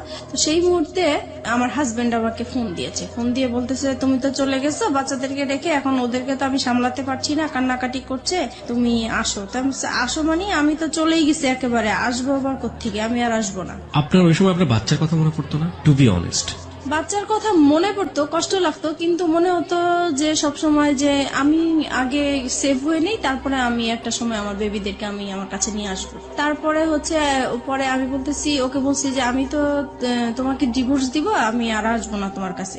তখন সে আমাকে বলতেছে, দেখো তুমি এতদিন যেহেতু কষ্ট করেছো, আর কটা দিন কষ্ট করো, আমার মেয়েটার তো ফাইনাল এক্সাম, এই এক্সামটা শেষ হোক, তারপরে তুমি আমাকে ডিভোর্স দাও। তো আমি রাজি হয়ে গেছি। রাসেল তারপরে এটা এগ্রি করে নিচ্ছে তার জায়গা থেকে। জি। ইজ ইট প্লেটোনিক লাভ? প্রথম কথা হচ্ছে লাভ তো ব্লাইন্ড। আপনারা যখন কমিটমেন্টের জায়গাটায় চলে গেছেন যে আপনারা বিয়ে করবেন বা অমুক জায়গায় করবেন, তখন কোনোভাবেই রাসেলের জায়গাটা থেকে এটা আসা কোনোভাবেই সম্ভব ছিল না। রাসেল যেটা পারমিশন দিচ্ছে সেটা হচ্ছে আপনার সাথে আপনার হাজবেন্ডের কিছুটা সময় স্পেন্ড করা। আলটিমেটলি তো এটাই। এটা যদি আপনাকে লাভ করে থাকে সেটা কিভাবে সম্ভব? ওকে ফাইন, আমি জানি না, বাট আমার কাছ থেকে যেটা মনে হয় ব্যক্তিগত জায়গা থেকে, if it is really love then এটা সম্ভব ছিল। যাই হোক, কি হয়েছে না হয়েছে আমরা সামনের দিকে একটু যাই, কিন্তু খুব কনফিউজ হয়ে যাচ্ছে। তারপরে যেটা হয় হচ্ছে আমি আসা যাওয়া করতে থাকি আমার হাজবেন্ডের বাসায়। তারপরে এক সময় সে আসলে এটা একটা চালাকি করে আমার সাথে এই কাজটা করেছে। আমার মেয়ের এক্সামের যেই বিষয়টা, আসলে এটা পুরোপুরি তার একটা চালাকি। ওই আমি যেই টাইমটা তার বাসায় আসা যাওয়া করতাম, সে আমাকে ফলো করতো যে আমি আসলে কোত্থেকে আসি, কোথায় যাই। ওকে, এইটা ধরার জন্যই সে এই ইয়েটা করেছে। তো যাই হোক, এক সময় আমি যখন ওই বাসা থেকে চলে যেতাম, তখন সে পিছে পিছে আমার যে এইভাবে সে আসলে জানতে পারে যে শেষ পর্যন্ত আমি কোথায় আছি। তারপরে আরেকদিন ফোন দেয় যে বলতেছে ওরা তো অনেকদিন ধরে না খেয়ে আছে, আমি তো রান্না বান্না করতে পারছি না, তুমি আজকে এসে একটু রান্না করো, আমাকে এই বলে নিয়ে আসলো। যাই হোক, আমি বাসায় আসলাম, রান্না বান্না করলাম। এখন বলতেছে আমি তো খুব অসুস্থ, তুমি এক কাজ করো, ওদের এখানে থাকো, আমি ডাক্তার দেখিয়ে তারপরে তুমি আজকে থেকে যাও, কালকে যেও। পরে আমি তো থাকবো না, কোনো মতেই থাকবো না। পরে বলতেছে না, তোমাকে আজকে থাকতেই হবে। তো যাই হোক, আমি সেদিন রাতে ছিলাম। পরে এখানে কি হয়েছে, আমার ফোন থেকে আমার হাজবেন্ডের ফোনে ডাইভার্ট করা হয়, যেটা মানে আমার ফোনে যে কলগুলো আসবে সেটা ও টের পাবে, SMS যেটা আসে সেটা টের পাবে। ও এরকম একটা মানে কাজ করেছে। তো আমার ফোনে কখন ফোন আসে, কখন কি হয় সেটা ও টের পায়, কিন্তু আমি এটা বুঝতে পারিনি এই বিষয়টা। এভাবে আসলে পরে রাসেলের নাম্বার জেনে গেছে, ও ট্র্যাকিং করেছে আপনাকে। জি। তো সেদিন রাতে আমাকে থাকতে বলেছে। তো সেই দিন হচ্ছে ও হসপিটাল থেকে আসছে, আসার পরে আমাকে বলতেছে যে আমার সাথে এখন তোমার ইয়ে করতে করতে হবে, মানে ওকে, সে তার স্বামীর সম্পর্ক হ্যাঁ। অধিকার চেয়েছে। হ্যাঁ। তারপরে আমি বলতেছি যে না, আপনার সাথে তো আমি এটা করব না, কারণ আপনি করে বলা শুরু করেছেন তখন? তখন আপনি করেই বলতাম। তারপরে বলতেছি যে না, আমি তো আপনার সাথে এই কাজ করতে পারবো না। তখন বলছে কেন করতে পারবো না, তুমি এখন পর্যন্ত আমার ওয়াইফ। পরে আমি বলেছি যে না, আমি করব না তো করবোই না। এখন করব না দেখে সে আমাকে প্রচুর মারধর করলো, যে মশা মারে যে ব্যাট গুলো আছে সেই ব্যাট দিয়ে আমাকে পুরো ব্যাটটা ভেঙে ফেলে আমার শরীরের উপরে। পরে আমার নখ উল্টে যায়, আমার শরীর থেকে রক্ত পড়তে থাকে টপ টপ করে, অনেক মারলো। তারপরে আমাকে বলতেছে যে তুই কোথায় কি করিস, কোথায় থাকিস, সবকিছুই আমি জানি। নাও কাম টু দ্য পয়েন্ট। এতদিন তুই আমাকে আমার সাথে কোনো শারীরিক সম্পর্ক করিসনি, সেটার কারণটা আমি এখন খুঁজে পাইছি। তোর বাইরেই চাহিদা মিটে আসিস, এখন আমি বুঝতে পারছি। আজকের পর থেকে তুই এই ঘর থেকে কোথাও বের হইতে পারবি না, তুই এখানেই থাকবি। আমি তো প্রচুর কান্নাকাটি করতেছি, আমার কান্নাকাটি দেখে আমার বাচ্চারা ভয় পেয়ে গেছে, ওরাও কান্নাকাটি করতেছে। তারপরে আমি বলতেছি যে এখন আমাকে যেতে দেন, নাহলে যে কোনো বিপদ হবে। পরে বলতেছে যে না, তোকে আমি যাইতে দিব না, তোকে আমি আটকায় রাখবো। আমার মোবাইল, আমার পার্স সবকিছু লক করে দিয়ে, আমাকে পর্যন্ত লক করে দিয়ে সে কোথায় কোথায় জানি 2 দিন ঘুরে আসলো। আমাকে 2 দিন পর্যন্ত বাসায় লক করে রাখছে। আমি এদিক দিয়ে রাসেলের সাথে যোগাযোগ করতে পারছি না, কারোর সাথে যোগাযোগ করতে পারছি না। পরে 2 দিন পরে আমি বললাম যে আজকে যদি আমাকে বের হইতে না দেন তাহলে যে কোনো বিপদ আপনার হবে। আর আমার মেয়েটা বলতেছে বাবা বাবা মাকে যেতে দাও, আর মাকে মেরো না, মাকে যেতে দাও, মা যেখানে ভালো লাগে মা সেখানেই চলে যাক, তুমি মাকে আর মেরো না। তো আমার মেয়ের কথা শুনে সে আমাকে ছেড়ে দিল। তারপরে আমার মোবাইল, আমার পার্স দিল, আমি চলে আসলাম। চলে আসছি, এই ফাঁকে সে কি করেছে, এই যে 2টা দিন সে যে বাইরে ছিল, সেই 2টা দিন হচ্ছে যে আমি যেই বাসায় ছিলাম সেই বাসায় এসে সে সবকিছু দেখিয়েছে। আমার বাচ্চা আছে, আমার বিয়ে হয়েছে, তার সাথে সবকিছু তাদেরকে দেখিয়ে বলছে যে সে এখন পরকীয়া করে এই লোকটার সাথে এখন থাকতেছে, আপনারা যদি আমাকে হেল্প করেন তাহলে আমি তাদেরকে একসাথে ধরতে চাই। তো আমার যে বাসায় আমি ভাড়া নিয়েছি সেই বাড়িওয়ালার ওই এলাকার কিছু বকাটে ছেলেদেরকে হাতে করেছে। তারপরে হচ্ছে আমি বলতেছে যে ও যখনই আপনার বাসায় আসবে সাথে সাথে আমাকে ফোন দিবেন, আমি চলে আসব। পরে আমি তো বাসায় যাওয়ার পরে সাথে সাথে রাসেলকে ফোন দিলাম যে তাহলে তুমি আসো বিকালে, এসে আমাকে ডিভোর্সের টাকাটা দাও, আমি ওকে ডিভোর্স দিব। তো ও পরে বিকালবেলা আসছে। এই সময় আমার বাড়িওয়ালা কি করছে, আমার হাজবেন্ডকে ফোন দিয়ে দিছে। পরে আমার হাজবেন্ড তো 2 বাচ্চাকে নিয়ে ক্যামেরা নিয়ে চলে আসছে, আমাদের ছবি তুলবে, পেপারে দিবে, এই সেই। তারপরে এই লোকজন আসলো, হুড় হুড় করে আমার বাসায় আসলো। আমি তো পুরো ভয় পেয়ে গেছি। আমি তো তাকে দেখে অবাক যে সে কিভাবে আমার বাসা চিনলো, কিভাবে আসলো। পরে আমাদের 2 জনের মোবাইল ছিল, মোবাইলটা সে হাতে করে নিয়ে গেল, মোবাইল দিল না। তারপরে রাসেলকে সে মারধর করলো। তারপরে বাড়িওয়ালা ছিল, বাড়িওয়ালারা মারধর করলো রাসেলকে, দেন আমাকেও মারধর করলো। পরে আমার মেয়েটা কান্নাকাটি শুরু করলো যে না, আমার মাকে মেরো না, আমার মাকে মেরো না। পরে আমাকে মারা বন্ধ করছে। রাসেল কি বলছিল এই মুহূর্তে? পরে রাসেলকে জিজ্ঞেস করতেছে তুমি কি একে ভালোবাসো? পরে রাসেল সেই মুহূর্তে বলতেছে হ্যাঁ, আমি ওকে ভালোবাসি। তো বলতেছে যে তুমি জানো না যে ওর হাজবেন্ড আছে, বাচ্চা আছে? পরে রাসেল বললো যে না, আমি তো জানি না তার হাজবেন্ড আছে, বাচ্চা আছে, আমি জানি না। এটা কেমন করে হয়? তুমি তার সাথে হাজবেন্ডের মতো ছিলা, তুমি তার দেখেও তো মানুষ বুঝতে পারে যে তার বিয়ে হয়েছে কিনা, বাচ্চা হয়েছে কিনা। পরে বললো যে হ্যাঁ আমি দেখেছি। তখন বলে এই তো তুমি 2 রকম কথা বলতেছো।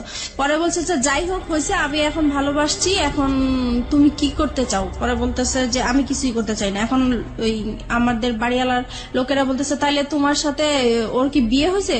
এখন আমি বলতেছি হ্যাঁ আমাদের বিয়ে হয়েছে। কাদের বিয়ে হয়েছে? আপনার এবং রাসেলের? রাসেলের। কারণ আমি এখান থেকে বাঁচার জন্য বলতে চাইছি। আপনি বললেন যে রাসেলের সাথে আপনার বিয়ে হয়ে গেছে, মানে আপনার এক একজন এক এক রকমের কথা বলতেছেন, দিকবিদি খারা যাকে বলে। জি। তারপর মানে ওই মুহূর্তে কি বলবো, কি বললে বাঁচতে পারবো, এটা আসলে বুঝতে পারছি এবং না। সবকিছু হচ্ছে আপনার ছেলে মেয়েদের সামনে। জি। আপনার মেয়ের বয়স কত তখন? আর তখন আমার মেয়ের বয়স 9 বছর।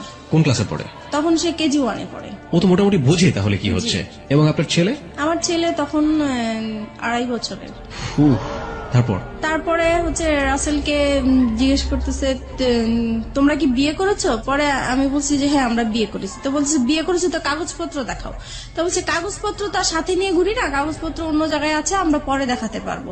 পরে বলতেছে না এখনই দেখাইতে হবে। তো বলছে এখন তো দেখানো সম্ভব না। পরে বললো যে তুমি তোমার হাজবেন্ডকে ডিভোর্স দিছো? আমি বলছি না, ডিভোর্স দেই নাই। পরে তাহলে এটা কেমন বিয়ে? ডিভোর্স দাও নাই, বিয়ে? এটা তো বিয়ে হয় নাই আসলে। পরে যাই হোক এইভাবে মানে তর্ক বিতর্ক হতেই থাকে। থাকে। পরে আমার হাজবেন্ড আবার এই দিক দিয়ে কি করেছে, আমার বোন আমার মাকে ফোন দিয়ে জানিয়েছে যে আপনার মেয়ে অ্যাক্সিডেন্ট করেছে, সে মারাই গেছে, এই কথা বলেছে। নয়তো আমার মা বোন তো আসবে না, এরকম ঝামেলার মধ্যে কখনোই আসবে না। তো এরা তো মারা গেছে শুনে মানে তারাও খুব অস্থির হয়েছিল। তারপরে তারা আসছে, এসে দেখে তো এই কাহিনী। পরে তো আমার বোন ওখানে সবার সামনে বোনের জামাই অপমান করলো যে তুমি এই টাইপের হতে পারবা, আমার বড় বোন হয়ে এরকম একটা কাজ করলা, কখনোই ভাবতে পারি নাই। তারপরে আমার বোনের জামাই যেটা মানে বুদ্ধি করলো যে এখন এখান থেকে বাঁচাতে হবে, এখন কিভাবে বাঁচানো যায়। তো বলছে যে এখন আমরা বিচার করব, হয় দুইজনকে পুলিশে দিব আর নয়তো বিয়ে দিয়ে দিব। এখন রাসেল বলতেছে না, আমি ওকে বিয়ে করব না। পরে বলতেছে কেন বিয়ে করবেন না, আপনার ভালোবাসছেন, এতদিন ছিলেন, কেন বিয়ে করবেন না। পরে আমি ওকে বললাম যে কি ব্যাপার, তুমি এইগুলো বলছো কেন। পরে ও আমাকে একপাশে আড়ালে ডেকে বলতেছে দেখো আমার এখান থেকে বাঁচতে হবে, এখান থেকে আমি যদি বাঁচতে পারি তুমিও বাঁচবা, এখানে আমাকে তুমি হেল্প করো, আমাকে যাওয়ার জন্য তুমি হেল্প করো। তারপরে আমি ওর কথা আবারও বিশ্বাস করলাম। তারপরে আমি পরে বলতেছি না আমরা বিয়ে করব না। এখন পরে বলতেছি তাহলে আপনি কি করতে চান, আপনি কি আপনার হাজবেন্ডের কাছে ফিরে যেতে চান। আমি বলছি না, আমি ওকে বিয়েও করব না, আমি হাজবেন্ডের কাছে ফিরে যাব না। বলে তাহলে কোথায় যাবেন। পরে বলছি কোথায় যাবো সেটা আমার ব্যাপার। যাই হোক এইভাবে পরে আমার ছোট বোনের জামাই বলতেছে আচ্ছা আপনারা ওকে কি করবেন করেন, আমি আমার বোনকে নিয়ে যাই, যেহেতু আমি গার্ডিয়ান না, তার মা আছে, তার মা অসুস্থ হয়ে গেছে, আসতে পারছে না, আমরা যাই বিচার করি না কেন আমরা বিচার করব। এইভাবে পরে রাসেলকে নাকি ওরা আড়াল করে, রাসেলকে আবার একটা রুমে ওরা লক করে রাখছে। তারপর কিছুক্ষণ পরে রাসেলকে বলতেছে তোমার অ্যাড্রেস লিখো, তোমার ফোন নাম্বার লিখো, তোমার মা বাবাকে ডাক দাও, তারা আসুক, তারপরে তারা ছুটায় নিয়ে যাক। এখন রাসেলকে অ্যাড্রেস লিখতে বলছে, রাসেল অ্যাড্রেস লিখছে। তো এখন ওরা আবার চালাকি করে বলতেছে কি যে অ্যাড্রেস একবার লিখছে, ওকে আরেকবার লিখতে দেন, মানে পরের বারও কি ঠিক লিখে কিনা বা ভুল লিখে কিনা এটার জন্য। পরের বারও দেখে যে একই রকম অ্যাড্রেস লিখছে। যাই হোক তারপরে রাসেলকে একটা রুমে লক করে রাখছে। ওই আমাদের বাড়িওয়ালাটা কি করছে, ওই রুমটাতে যে রাসেলের সাথে কি যেন ফিস করে কথা বলার পরে রাসেলকে ছেড়ে দিল। পরে মানে বাড়িওয়ালাটা এসে বলতেছে যে না আসলে ছেলের কোনো দোষ নাই, ছেলে খুব ভালোই ছিল, ছেলেকে ছেড়ে দেন। পরে রাসেলকে ছেড়ে দিল। ছেড়ে দেওয়ার পরে আস্তে আস্তে পরে বাড়িওয়ালা আমার মাথায় আবার হাত টাত বুলিয়ে বলতেছে যাও মা তুমি চলে যাও, এইভাবে তুমি বাচ্চাদেরকে ছেড়ে আসছো, তোমার লাইফ তো চলেই গেছে, এখন বাচ্চাদের জীবন, বাচ্চাদের দিকে তাকিয়ে হলেও তুমি এরকম স্বামীর সংসার করতেই হবে তোমার। পরে যাই হোক আমার বোনের জামাই আমাকে নিয়ে আসলো, বাচ্চা দুইটা ওর বাবার সাথে চলে গেল, আর রাসেল তো আগেই বের হয়ে গেল। তারপরে আমি আমার মার বাসায় চলে আসলাম। এখন মার বাসায় আসার পরে আমি রাসেলকে ফোন দিলাম, পরপরই আমি রাসেলকে ফোন দিলাম যে দেখো তুমি এরকম কেন করলা, ওখানে তুমি আমাকে চিনোই না, এই না সেই না। তখন সে মানে খুব রাগী হয়ে আমাকে বলতেছে যে দেখো আমি তোমার সাথে এতদিন সম্পর্ক করছি, আমি তোমাকে সত্যিই ভালোবাসছিলাম, কিন্তু তোমার জন্য আমি এত বড় অপমান হবো আমি কখনোই কল্পনা করতে পারি নাই। আজ পর্যন্ত আমার মা আমাকে তুই করেও বলে নাই, মারবে তো দূরের কথা, আর সেইখানে আমি তোমার জন্য রাস্তার মানুষের কাছে মার খেয়েছি, বকা খেয়েছি। আমি আর তোমার সাথে কোনো রকমই সম্পর্ক করব না, তুমি তোমার মতো চলো, আমি আমার মতো চলি। তো আমি বলছি দেখো এখন তোমার জন্য আমি রাস্তায় বের হয়েছি, আজকে আমার ঘর ছাড়লাম, সন্তান ছাড়লাম, তাহলে এখন আমি কোথায় যাব। বলতেছি তুমি কোথায় যাবা, কি করবে, একান্তই তোমার ব্যাপার, আমি আর তোমার সাথে নাই। আপনি এগেইন এই সেন্টেন্সটা রিপিট করেন, আপনি কি বললেন? তোমার জন্য? বলতেছি তোমার জন্য আমি ঘর ছাড়লাম, সংসার ছাড়লাম, সন্তানদেরকে ছেড়ে তোমার আশায় আমি রাস্তায় বের হলাম, এখন তুমি বলতেছো যে তুমি আমাকে চিনো না, আমার দায়িত্ব নিবা না, তাহলে আমি এখন কোথায় যাব।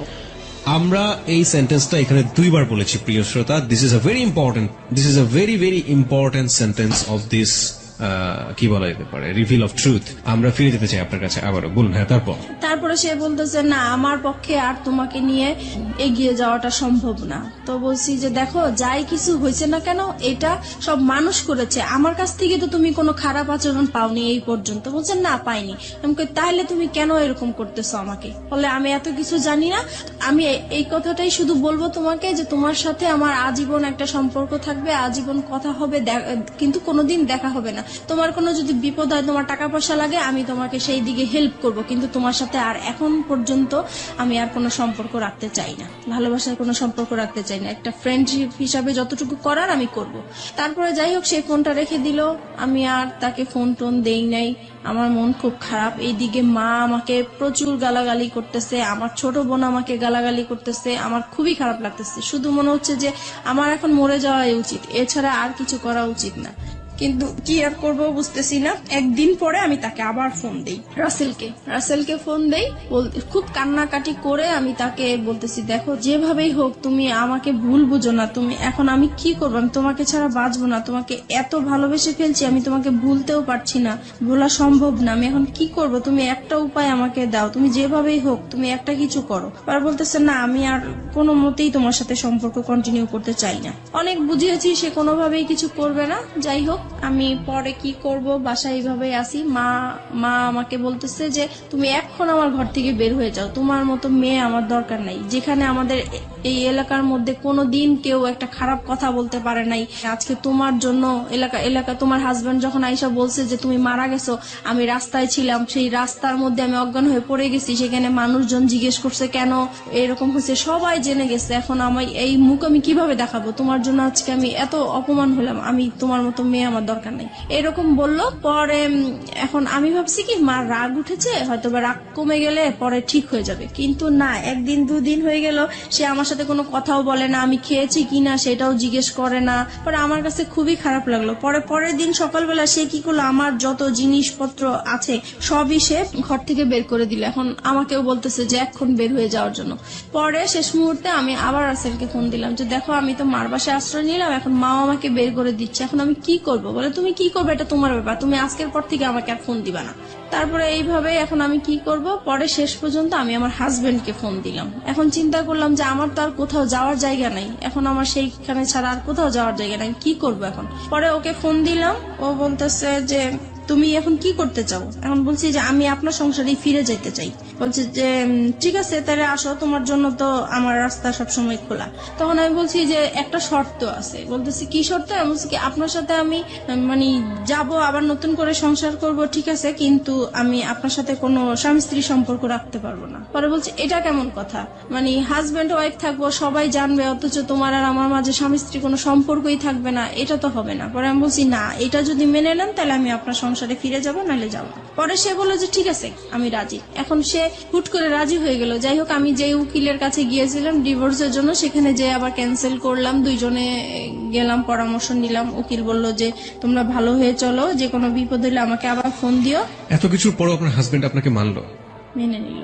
এবং এই মেনে নেওয়াটাকে আপনি ওই মুহূর্তে কি হিসেবে দেখেছেন? ওই মুহূর্তে দেখেছি যে না আসলে সেই ভালো, আমি যত অন্যায় করেছি কিন্তু সে তো আমাকে মেনে এবং নিয়েছে। আপনি এমন একটা কন্ডিশন তাকে দিলেন যেটা কোনো হাজবেন্ডই কখনোই মানবে না। আপনি সেই কন্ডিশনও সে মেনে নিল এত কিছুর পরে। জি। তারপরে গেলাম। তারপরে যাওয়ার পর থেকে এখন যেটা হয়েছে যে আগে আমি যত তার কাছ থেকে অবহেলা, অত্যাচার, টর্চারিং যা পেয়েছি, এখন দ্বিগুণ সে বেড়ে গেল।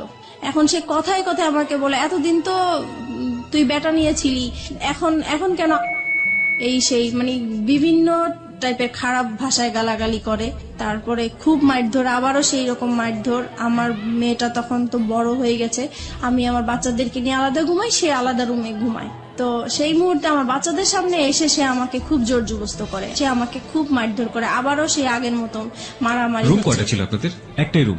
না, আমাদের রুম ছিল 4টা। বাসা যে বাসায় ভাড়া থাকতেন সে বাসায় 4টা রুম? আপনাদের পার্সোনাল রুম কয়টা টোটাল? আমাদের পার্সোনাল রুম তো একটাই, মানে ওই রুমের মধ্যেই বাচ্চা কাচ্চা এবং আপনারা থাকতেন? না, আমি আমার বাচ্চাদেরকে নিয়ে থাকতাম আর ও আলাদা রুমে থাকতো। তার মানে 2টা রুম ছিল আপনাদের? জি। তাহলে এই যে এই কাজগুলো যখন হয় বা এরকম যখন, তখন বাচ্চা কাচ্চাদের সামনে মারধর কেন করবে, বা বাচ্চা কাচ্চাদের সামনেই কেন এই ডিমান্ড গুলো আসবে? সে মানে আমাকে বলতো তার রুমে যাওয়ার জন্য, আমি যেতাম না, তাই তখন আপনার রুমে চলে আসতো? আমার রুমে চলে আসতো। তারপরে যেটা হয়েছে, মানে এরকম জোর করতো। একটা সময় আমার বাচ্চারা জাগনা থাকতো, তারপরেও সে জোর জবরদস্ত করতো। আমি তাকে এত বলতাম যে দেখেন আমার বাচ্চাগুলো আছে, ওরা তো বুঝতেছে, কেন আপনি ওদের সামনে এরকম করতেছেন। বলতেছে তুই তো খারাপ হয়ে গেছিস, তুই যে খারাপ এটা ওরা জানার দরকার আছে, ওদের বোঝার দরকার আছে, সেই জন্য এরকম করি। তারপরে থেকে কি হতো, আমি রাতে আর ঘুমাতাম না, আমি সারা রাত জেগে থাকতাম। আমার সারাক্ষণ ভয় করতো যে সে কখন আসে, কখন মারধর করে, তাই ঘুমাতাম না। এক সময় সে আমার বালিশ, আমার কাঁথা এগুলো নিয়ে যেত যেন আমি ঘুমাতে না পারতাম। সে মানে ফ্যান বন্ধ করে রাখতো, লাইট জ্বালায় রাখতো। ক্রেজি কেন হয়ে গেলেন? আপনি স্বামী হিসেবে তাকে মানছেন, স্বামীর অধিকার তাকে দিচ্ছেন না কেন? কারণ দেখছি না, আমার শুধুই এটা মনে হচ্ছে যে তার জন্যই আমি আমার রাসেলকে হারালাম। সেই মুহূর্তে রাসেলকে মানে ভুলতে পারছি না, রাসেলের জন্য আমার খুব কষ্ট হচ্ছে। যেখানে প্রত্যেক দিন আমি রাসেলের সাথে দেখা হয়, একদিন দেখা না হলে আমার খুব কষ্ট হয়। সেই মুহূর্তে তার সাথে আমার কথা হচ্ছে না, দেখা হচ্ছে না, আর সে মানে রাসেল আমার সাথে এরকম বিহেভ করলো একমাত্র তার জন্যই, এটা মনে হয়েছিল আমার তখন সেই মুহূর্তে। চলুন আমরা ফিরে যাই মিতার কাছে। মিতা, যে জায়গাটিতে আমরা ছিলাম, আপনি বলছিলেন যে আপনার হাজবেন্ডের সাথে, তখনও তিনি আপনার হাজবেন্ড, যদিও আপনি মন থেকে মানতে পারেন না, আপনার কাছে ওনার স্বামীর অধিকার চাওয়াটাই স্বাভাবিক, সেটা আপনি দিতে পারতেন না, এবং সেখানে খুব সহজ সরল একটা কথা আপনি বলেছিলেন একটু আগে, যেটা অনেকেই স্বীকার করবেন না। The real hard truth is যে ওই ছেলেটা, যে ছেলেটার সাথে আপনার অ্যাডাল্টারি সম্পর্ক, অ্যাডাল্টারি মানে অনেকেই বুঝবেন বাংলাতে হয়তো পরকীয়া বলে এটাকে, ওই অ্যাডাল্টারি সম্পর্কের এক ধরনের লাভ বলতেছেন আপনি সেটাকে, এবং মনে হতো যে ওই ছেলেটাকে তো সরে যাওয়ার পেছনে এই আমার হাজবেন্ডই দায়ী। তারপর হচ্ছে এরকম জোরাজোরি করতে থাকে। একদিন আমি বলেছিলাম যে আসলে আমার মনটা তো খুব খারাপ, আমার শারীরিক অবস্থা খারাপ, মানসিক অবস্থা খারাপ, এর জন্য হচ্ছে না, আমি একটু সুস্থ হয়ে নেই। তো বলতেছে তো কি করা উচিত? তো আমি বলতেছি তাহলে আমার একটু ডাক্তারের কাছে যাওয়া উচিত, মানসিক ডাক্তারের কাছে যাওয়া উচিত। তো সে বললো ঠিক আছে তাহলে যাও তুমি। পরে আমি পিজি হসপিটালে যাই, ওখানে দেখাই একজন বিশেষজ্ঞকে। তারপরে সব কথাই উনাকে বললাম, উনি আমাকে প্রেসক্রিপশন করে দিল, আমাকে নিতে বললো। আমি ওই হসপিটালে গিয়েছিলাম, তো ওখানে জ্যামের জন্য আমি কিছু সময় আর কি ব্যয় হয়েছে আমার, তো আসতে দেরি হচ্ছিল। আমাকে ফোনের উপরে ফোন করে যাচ্ছে, ফোনের উপর ফোন করে যাচ্ছে। তো আমি বলতেছি আমি তো জ্যামে পড়ে আছি, এজন্য আসতে দেরি হয়েছে। পরে যাই হোক বাসায় আসলাম, আসার পরে সে কি করলো, আমাকে টেনে নিয়ে অন্য একটা তার রুমে নিয়ে গেল, নিয়ে যে আমার মানে কাপড় চোপড় যা আছে সব খুলে আমাকে চেক করতে লাগলো। তো আমি বললাম কি ব্যাপার, আপনি এরকম করছেন কেন? বলতেছে তুই এত দেরি করলি কেন, নিশ্চয়ই তুই কারোর সাথে কিছু করে আসছিস, সেটাই আমি চেক করছি। তখন এইভাবে আর কি পরে আরো অশান্তি, সেই দিন আমাকে খুব মারধর করলো। পরে আমি চিন্তা করলাম যে না আমি আর থাকবো না, কিন্তু থাকবো না তো কোথায় যাব বুঝতেছি না। পরে সেদিন রাতে আবার সে কোথায় জানি ছিল, বাসায় আসা নেই। পরে সেদিন রাতে আমি আবার মনে হলো যে আমি একটু রাসেলকে ফোন দিই, একটু ট্রাই করে দেখি আমার। পরে আমার কাছে একটা ফোন ছিল, আমি লুকিয়ে রাখছিলাম ওইটা, আমার তো এমনিতে ফোন টোন সব নিয়ে গেছে। তারপরে যেটা ছিল সেটা আমি লুকিয়ে রাখছি, ওইটা বের করে আমার আলাদা একটা সিম ছিল, ওইটা দিয়ে আমি রাসেলকে ফোন দিয়েছি। পরে ফোন দেওয়ার পরে রাসেল কি করলো, মানে খুব কান্নাকাটি, মানে কান্না কান্না কণ্ঠে সে আমার সাথে কথা বললো, আর আমি তো কান্না করতেছি। পরে আমি বলতেছি যে কি ব্যাপার, কেমন আছো? তো সে বলতেছে যে আমি তো ভালো নাই, তোমাকে ছাড়া আমি কিভাবে ভালো থাকবো? তো এটা শুনে আমার আরো বেশি কান্না বলে, কারণ তার প্রতি এখনো আমার ভালোবাসা আছে। তো আমি বলছি কি ব্যাপার, তুমি এরকম কথা বলছো কেন? তোমার জন্যই তো আজকে আমি এখানে চলে আসছি, তুমি কেন এই ধরনের কথা বলতেছে? বলে যে আমি তো তখন বুঝতে পারি নাই, তুমি চলে গেলে আমার এতটা কষ্ট হবে, আমি আসলেই খুব কষ্টে আছি। তো বলছি দেখো আমিও তো কষ্টে আছি, আগে যেরকম যন্ত্রণা করতো তার চাইতে এখন আরো বেশি বেড়ে গেছে, তাই আমি থাকতে পারছি না। পরে বলতেছে তাহলে তুমি এক কাজ করো, তুমি আর একটা মাস থাকো, একটা মাস পরে আমি তোমাকে যে কোনো একটা কিছু করব। তো আমি বলছি দেখো আমার কাছে আমি যদি একটা মাস থাকি তাহলে আমার এখানে লাশ বের হবে, আমি আর থাকবো না, ও যেভাবে আমাকে টর্চার করতেছে। পরে বলতেছে তাহলে তুমি কি করতে চাও? এখন আমি বলছি কি দেখো আমি ওকে আজকেই বের হয়ে যেতে চাই, বের হয়ে ওকে আমি একটা ডিভোর্স দিয়ে দিব সাথে সাথেই। তারপরে আমি কারো কাছে ধরো এক মাস, তুমি যেহেতু সময় নিতে চাচ্ছ, এক মাস আমি কোথাও আশ্রয় নিব, তারপরে তুমি যেটা করবে আমি সেটাই প্রস্তুত থাকবো। পরে বলতেছে যে ঠিক আছে তাহলে তুমি যেটাই করো ভেবে চিন্তে করো। পরে আমি কি করলাম, পরে আমি এখন বের হয়ে যাব। পরের দিন চিন্তা করছি, কাপড় চোপড় নিয়েছি, মানে পরেছি। এখন সে আমার পার্টস আর মোবাইল তো আটকে রাখছে, আমি তো নাম্বার কারোর সাথে যোগাযোগ করবো বা কিছু সেই রকম কোনো ব্যবস্থা নাই। পরে আমি বলতেছি আমার পার্টস দেন, আমি একটু বাইরে যাব। সে বলে বাইরে কোথায়? আমি বাইরে আমার একটু কাজ আছে, আমি যাব। সে আমাকে যেতেই দিবে না। পরে এটা নিয়ে অনেক মারধর হইলো। তারপরে বিকাল দিকে বলতেছে কি যে আচ্ছা ঠিক আছে আপনার পার্টস আপনার মোবাইল আমি সবই দিব, কিন্তু এখানে হচ্ছে আমার কথা শুনতে হবে। আমি কি যে কালকে আমরা আমার মেয়েটা যখন বাইরে যেতে চাচ্ছে তাহলে কালকে আমরা ঘুরতে যাই, তারপরে আপনি যা বলবেন তাই আমি শুনবো। তা বলছে ঠিক আছে তাহলে আমার মোবাইল আমার পার্টস আমার কাছে দিয়ে দিতে হবে। বলছে ঠিক আছে দিয়ে দিব। পরে আমি এই সেদিন শুক্রবার ছিল, স্কুল বন্ধ ছিল, তো সেই ফাঁকে আমরা ঘুরতে বের হয়েছি। আর আমার উদ্দেশ্য ছিল যে আমি কোন রকম ঘর থেকে বের হতে পারলেই হয়েছে। পরে আমি ওদের সাথে এর জন্য রাজি হয়েছি যাওয়ার জন্য। পরে আমি যখন বাইরে বের হলাম, বের হওয়ার পরে কিছু দূর আসার পরে আমি বলতেছি আপনারা আপনাদের মতো যান, আমি আমার মতো যাই। সে তো এই খেপে গেছে, কি ব্যাপার, মানে কি বলতে চাচ্ছ? আমি বলছি, আমি আর আপনাদের সাথে যাব না। কোথায় যাবো? আমি আমার মতো যাব। কোথায় যাবো? আমি যেখানেই যাই, আমি আপনার সাথে আর যাবো না, আপনার সাথে থাকবো না। এই বলার পরে সে রাস্তা, তো তখন জুমাবার ছিল, শুক্রবার, সবাই নামাজ পড়ে আসতেছে। এই সময় আমাকে রাস্তার মধ্যে অনেক মারধর করলো। আর রাস্তার মানুষ নামাজ পড়তেছে, পড়ে যাচ্ছে, সবাইকে আমি মানে এত কান্নাকাটি করে বললাম যে আমাকে একটু হেল্প করেন, কেউ আমার দিকে মানে সাহায্যের হাত বাড়িয়ে দিল না। সবাই শুধু বললো যে আপনারা স্বামী স্ত্রী ঝগড়া করছেন, বাসায় যে করেন, এটা বাহিরে নিয়ে আসেন না, মানুষ খারাপ বলছে। কিন্তু আমি যে বাসায় কতটা অত্যাচার হচ্ছি সেটা তো মানুষ বুঝতেছে না। আমি বলার চেষ্টা করতেছি, কেউ আমাকে মানে হেল্প করতে চাচ্ছে না। যাই হোক, তারপরে পরে আমি বললাম যে ঠিক আছে, আমি আসলে যাচ্ছি আমার অ্যাডভোকেটের কাছে, আমাকে যেতে দেন। পরে সে বলল যে ঠিক আছে, আমিও যাবো। আমি তো চলেন যাই। পরে রাজি হলো, পরে রিক্সা নিল, আমরা রিক্সার মধ্যে উঠলাম। পরে রাস্তায় যে সার্জন থাকে, আমি হঠাৎ করে সার্জনকে দেখে রিক্সা থেকে নেমে গেলাম। পরে আমি সার্জনকে বললাম যে আপনি আমাকে একটু হেল্প করতে পারেন? তো বললো কি বিষয়? আমি বলছি, আমার হাজবেন্ড ওয়াইফের একটু ঝগড়া চলছে, আমি আসলে ওর সংসার করতে চাচ্ছি না, কিন্তু আমাকে ঘর থেকে বের হতে দিচ্ছে না, আমাকে ডিভোর্সও দিতে দিচ্ছে না। পরে বলছে যে এটা তো আসলে ফ্যামিলি সমস্যা, এটা তো আমরা কিছু করতে পারি না। আমি বলছি না, আমি আসলে ওর সাথে কোনো মতেই যাব না, আপনি যে কোনো আমাকে একটা হেল্প করেন। পরে ওনারা সেটা হচ্ছে রামপুরা থানার এরিয়াতে, তখন সে থানায় ফোন দিয়েছে। পরে থানা থেকে গাড়ি আসছে, পরে আমাকে নিয়ে গেছে থানায়। পরে থানায় যাওয়ার পরে আমার বাচ্চারাও আমার সাথে ছিল। যখন থানায় গিয়েছি তখন ওই পুলিশরা জিজ্ঞেস করতেছে কি ব্যাপার, আপনার সমস্যা কি? তারপর আমি সবকিছু খুলে বললাম। এখানে একটা জিনিস আমি মিস করে গেছি, যেদিন বৃহস্পতিবার দিন রাতে সে যখন আমার সাথে মানে রাতে এসছিল জন্য, তখন আর কি আমি দেখে সে পরে আমার রুম থেকে চলে গেছে। চলে যাওয়ার কিছুক্ষণ পরে যখন আমি ঘুমায় পড়ছি, তখন সে কি করছে, ওই যে মশলা বাটে পাটা পুতা যেটা বলা হয়, সেই ওইটা নিয়ে আসছে, আমার মাথায় বাড়ি দিয়ে আমাকে মেরে ফেলবে। পুতা দিয়ে মেরে ফেলতে চাইছিল, সেটা আমার মেয়ের জন্য আমি বেঁচে গেছি। তারপরে শুক্রবারে আমি ডিসাইড করলাম যে এখানে আর আমি থাকবো না, যেহেতু আমার জীবনের ঝুঁকি হয়ে যাচ্ছে। তারপর সেই ঘটনাগুলোই আমি থানাতে বললাম। তারপরে উনারা বলল যে আমরা শিওর আপনারা আর 1 মাস 2 মাস পরে আবার মিলে যাবেন। আমি এরকম কেস অনেক দেখেছি, কিন্তু আপনারা উনার নামে মামলা করা বা জিডি করা এটা ঠিক হবে না, আপনারা মিলে যান। ওনারা অনেক বোঝাচ্ছে আমাকে মিলে যাওয়ার জন্য, কিন্তু আমাদের জায়গা থেকে এটা হ্যাঁ, পারফেক্ট। তারপরে উনারা জিডি লিখবেও না, বলতেছে না আমরা লিখবো না। পরে যাই হোক, অনেক কিছু বললাম আমি, তারপরে লিখলো, জিডিটা লিখলো। লেখার পরে পরে আমাকে বলতেছে যে আপনি এখন কোথায় যাবেন? আমি এখন আমার একটা দুঃসম্পর্কে বোন আছে, ওনার বাড়িতে যাব, ওখান থেকে যেয়ে আমি তাকে ডিভোর্স দিব। বলছে যে ঠিক আছে, আপনি যখন থাকবেন না তাহলে তো আর জোর করার কিছু নেই, আপনি চলে যান। আমি বলছি যে দেখেন, আমি এখন যদি চলে যাই, সে আমার পিছে পিছে যাবে, রাস্তায় একটা সিন ক্রিয়েট করবে, আপনারা আমি যাওয়া পর্যন্ত ওনাকে আটকে রাখেন। তো বলছে ঠিক আছে, আমরা করতেছি। পরে ওকে আটকে রাখছে, আমি চলে আসছি, আমার একটা দুঃসম্পর্কের বোনের বাসায় চলে আসছি। আসার পরে ওদের কাছ থেকে 2-3 দিন মানে শুক্রবার শনিবার হচ্ছে মানে সরকারি অফিস বন্ধ থাকে, আদালত বন্ধ থাকে, তাই আমি ওকে ডিভোর্স দিতে পারি নাই। রবিবারে আমি ওকে ডিভোর্স দিয়ে দিয়েছি।